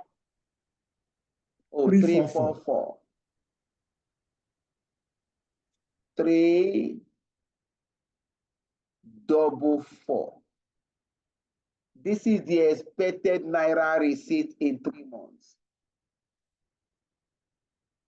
You are done with the C part of the question.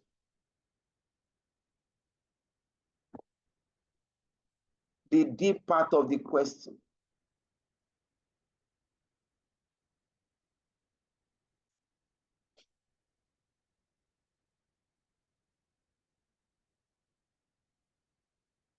Calculate the expected Naira receipts in 3 months using a money market hedge,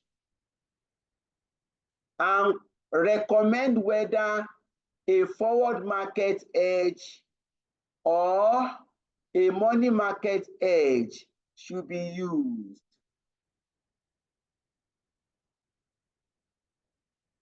So in this requirement D, the examiner is particular about 3-month transaction.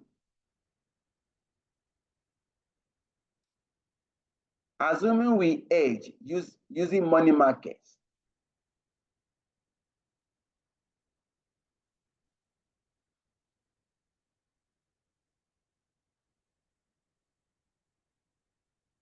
what will be the expected Naira receipt?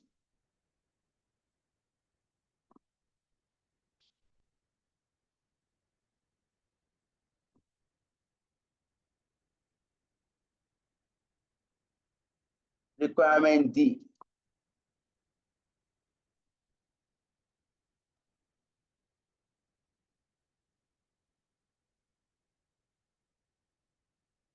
Money market hedge. Money market hedge for 3 months transaction. 3 months transaction.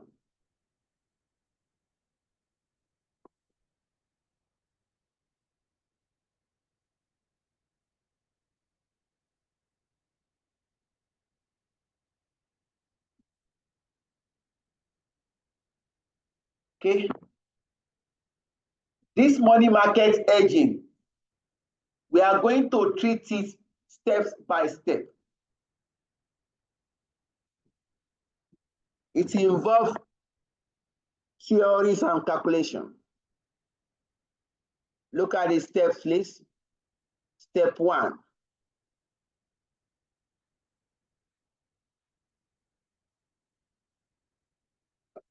Our company based in Nigeria, we are expecting inflows of $6 million in 3 months' time.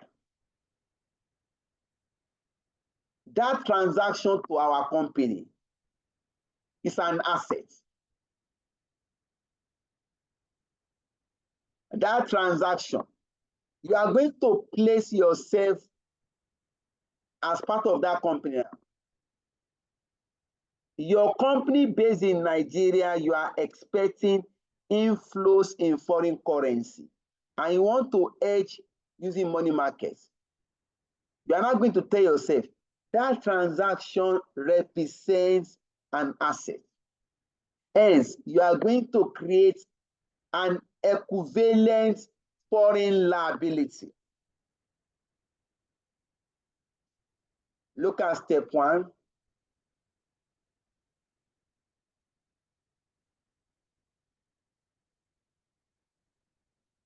The expected receipts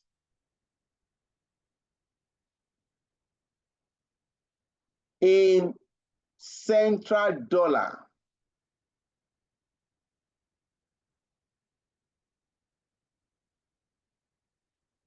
in bracket 6 million represents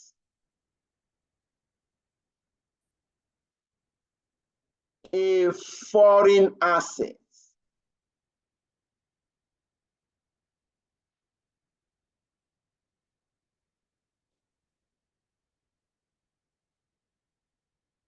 Hence, the company in this question, KP, the company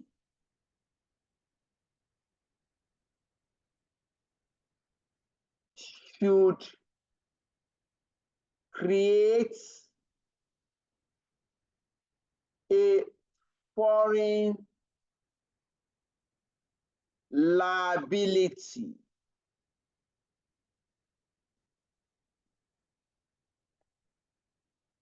i.e., that is, the company should borrow, the company should borrow an amount in central dollar now.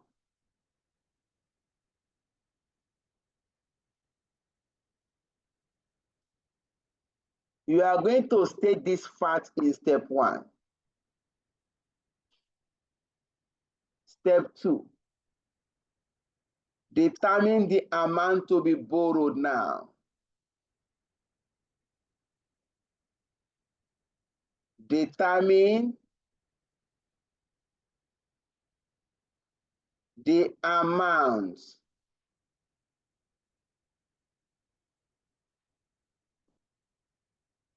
to be borrowed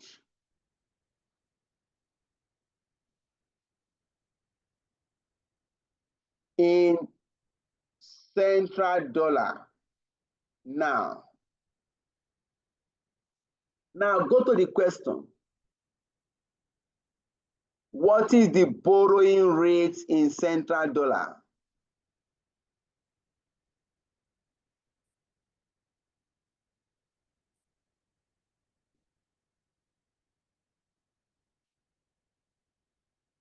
borrowing rate is 15%. That is the annual borrowing rate. But in this question, we have 3-month transaction. So we have to calculate 3 months borrowing rates in Central African country.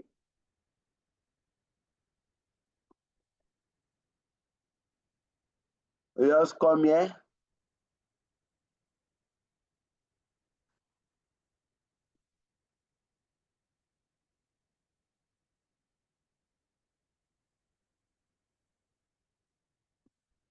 We come here a bit.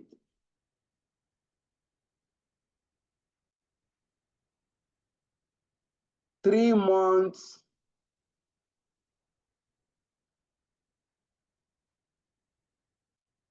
borrowing rates in Central Africa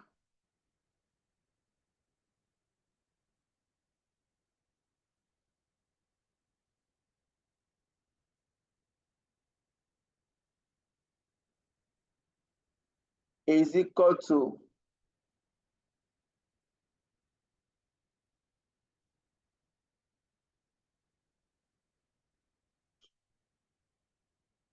3/12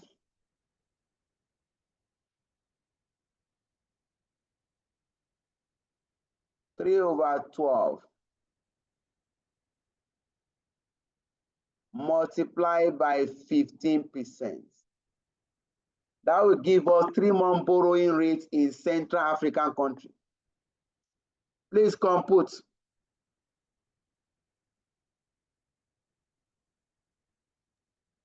What do we 3.75. have, please?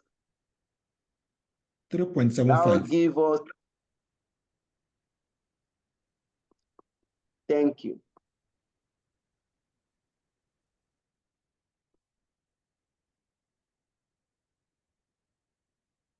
%3.75%. You cannot calculate amount to borrow now. Amount to borrow is equal to what are we trying to target? We are trying to target 6 million. That is equal to central dollar 6 million divided by 1 plus 3 months interest rates 0.0375. This will give us the amount to be borrowed now.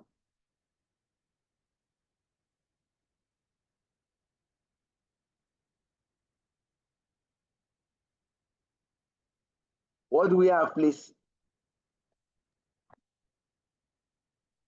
That is 2,891,566. Not possible.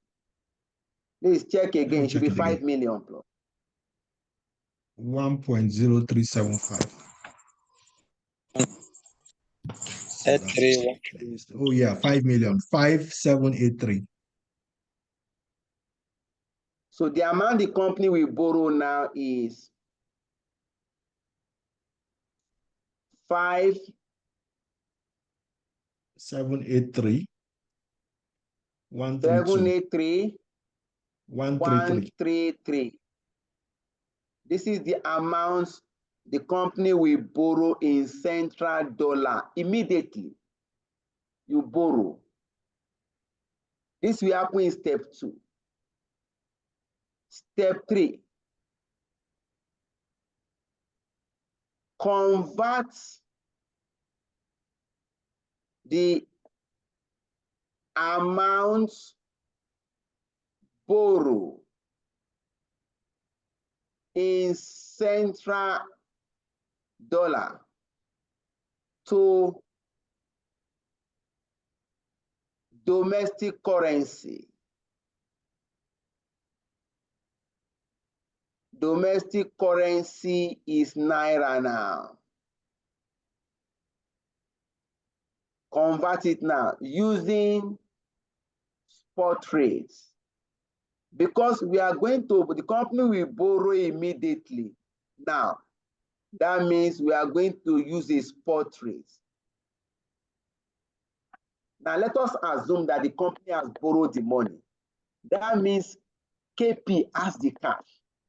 KP has gotten 5,783,133.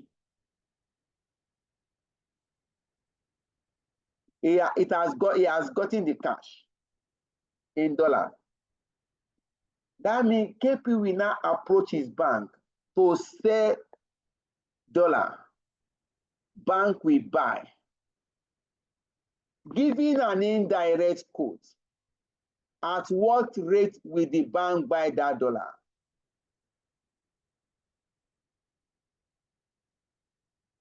Look at the spot rates. We are giving two. We have the spot rate of 1.8, 1.7818, and the spot rate of 1.7822.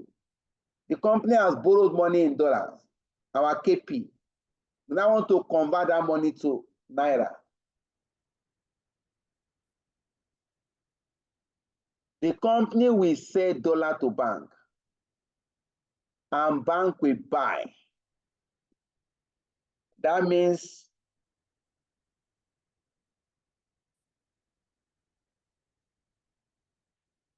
bank will buy at the higher rates. So the applicable spot rate is 1.7822.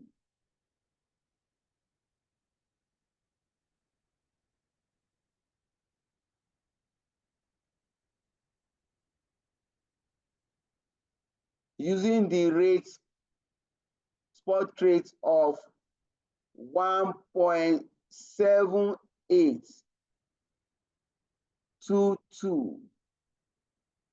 This is the applicable rate. So we can convert the Naira equivalent. Naira equivalent is equal to central dollar 5,783,133. Convert it to dollar. Convert it to Naira. Since I have indirect quotes, I will just divide by 1.7822. This will give us the Naira amount.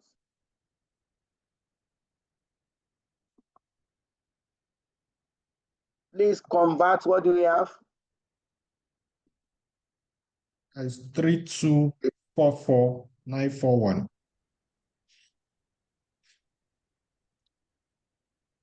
3,244,941. 941.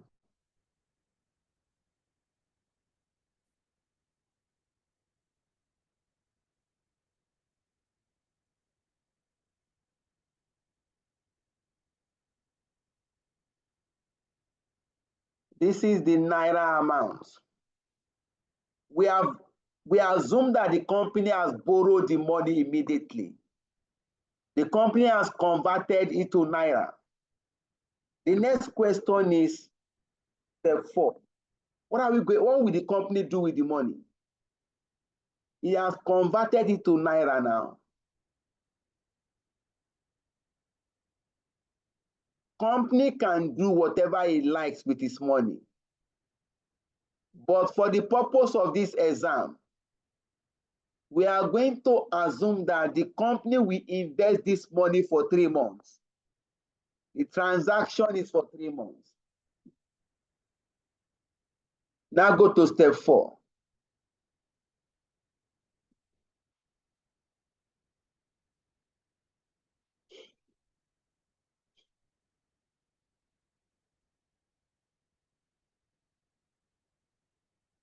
company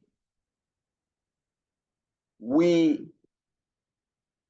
invest the naira amount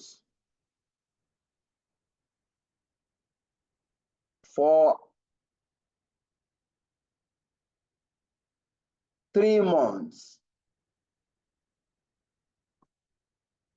That naira amount will be invested in Nigeria. So what is the investment rate? Or what is the deposit rate in Nigeria? 9%. That is the 9%. annual deposit rate. That 9% is annual deposit rate. But we are going to deposit for 3 months. So calculate 3 months deposit rate in Nigeria.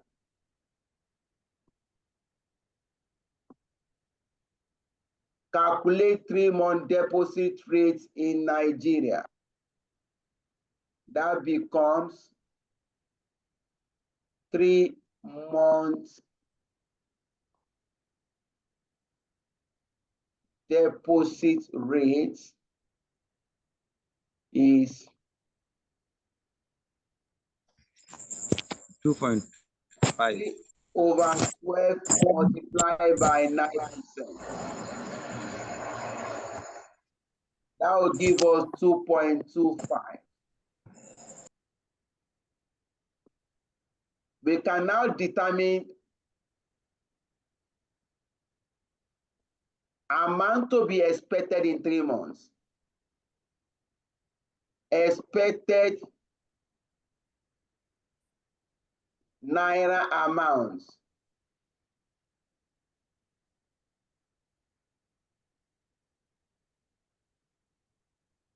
Expected naira amounts in 3 months.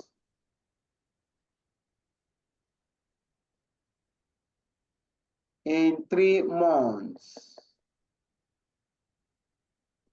is we are going to invest this amount 3,244,941 for 3 months at the rate of 1 plus 3 month rates 0.0225. This will give you the expected naira amount in 3 months.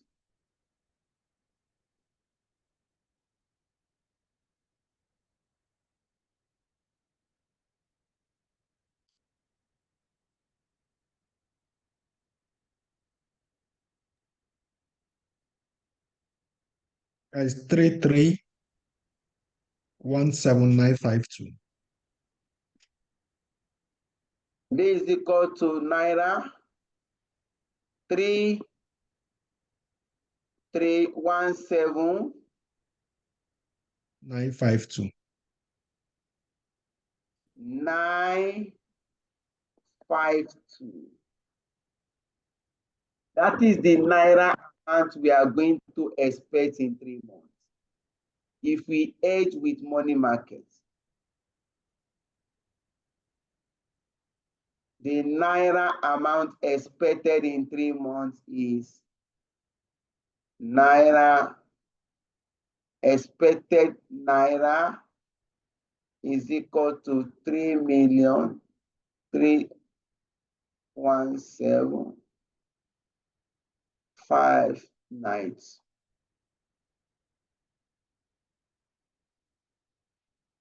You are done with the money market. If the company hedge with money market, the naira amount to be expected in 3 months is this amount. Well, you can add step 5 to complete the flow. Step 5.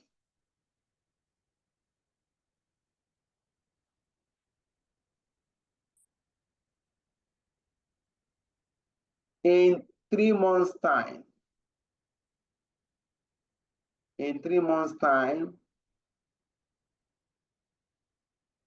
in 3 months' time, when the foreign inflow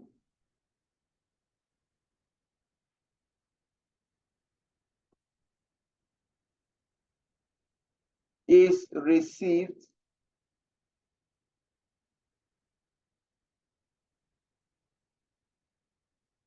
this will be used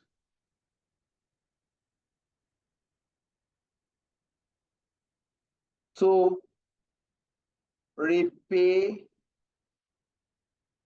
the amounts borrowed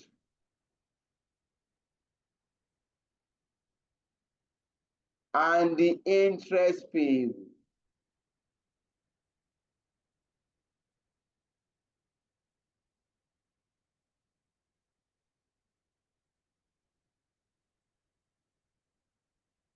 And the interest payable.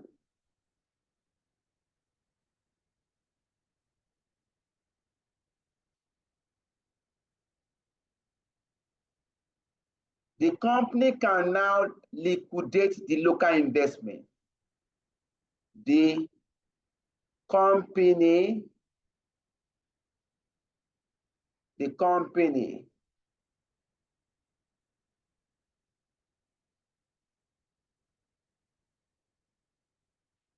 can now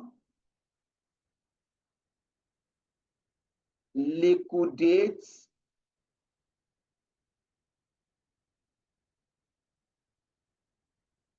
the local investments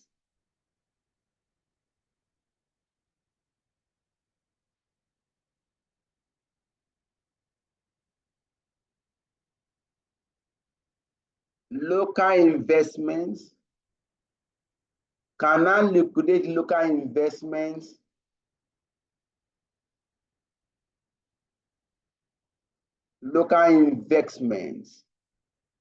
to receive how much? To receive 3 million naira, 317,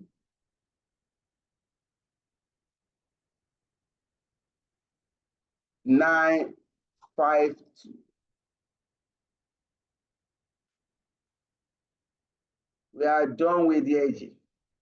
If the company hedge with money markets, if the company hedge the 3-month transaction with money markets, we have the Naira receipts.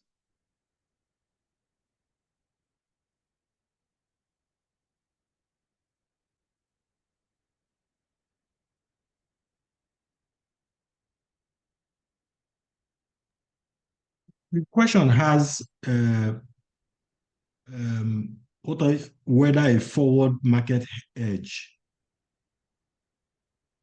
I know. Yes. That part of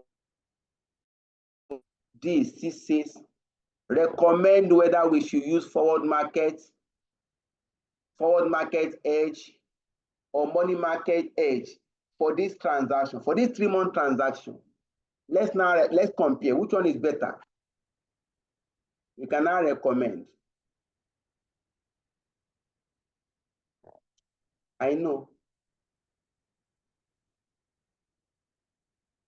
You can now come here.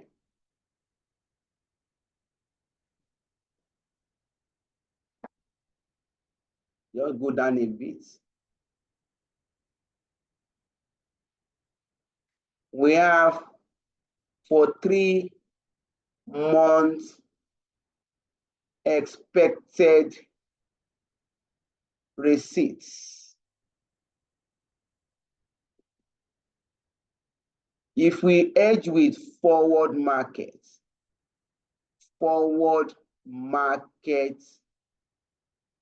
edge,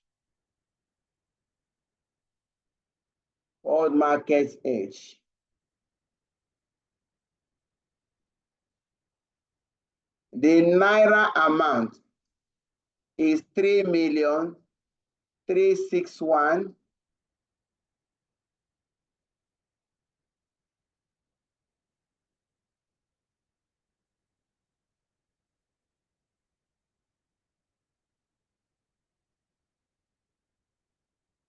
Let me check it again. 3,361,344.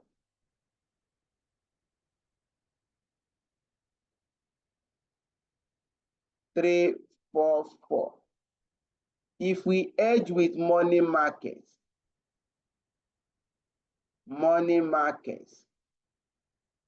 hedge, the naira amount expected is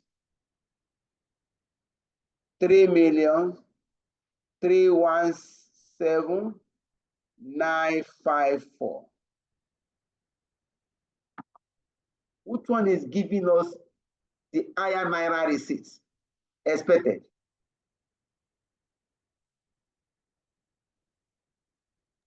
That's the forward. So our recommendation, hedge with forward market. Hedge the 3-month transaction with forward market.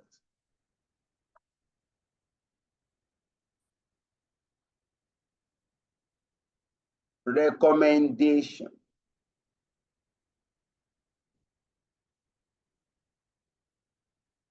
Hedge the 3-month transaction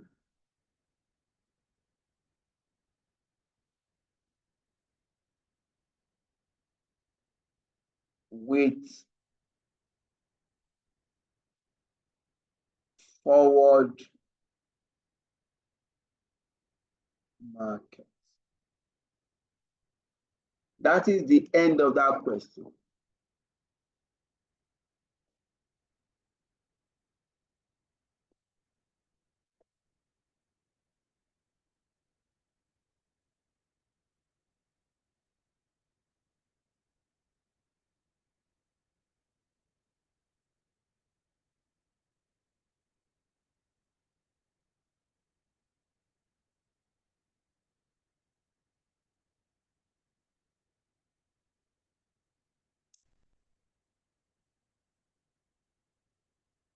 All right.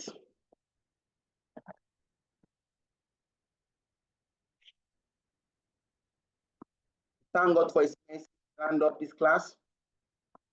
Especially the class should end today. We are not expected to take lecture to next week. However, we might need to get management buy-in so that to take at least, if you can treat at least 1-2 questions to explain other concepts. So we might need to get the management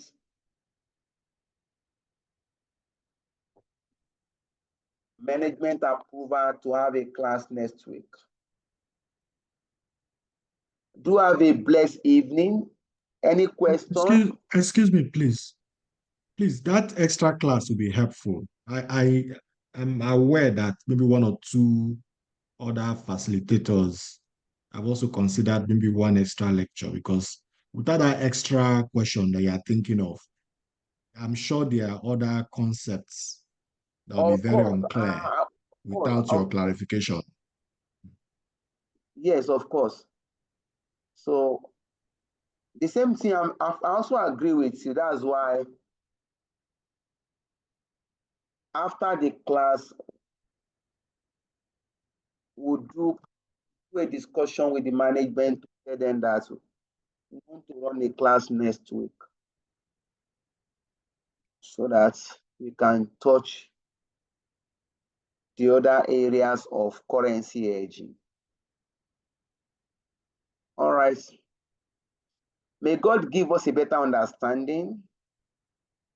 Please, while we agree that we have some areas we still need to touch, but in all honesty, you have enough to write this exam.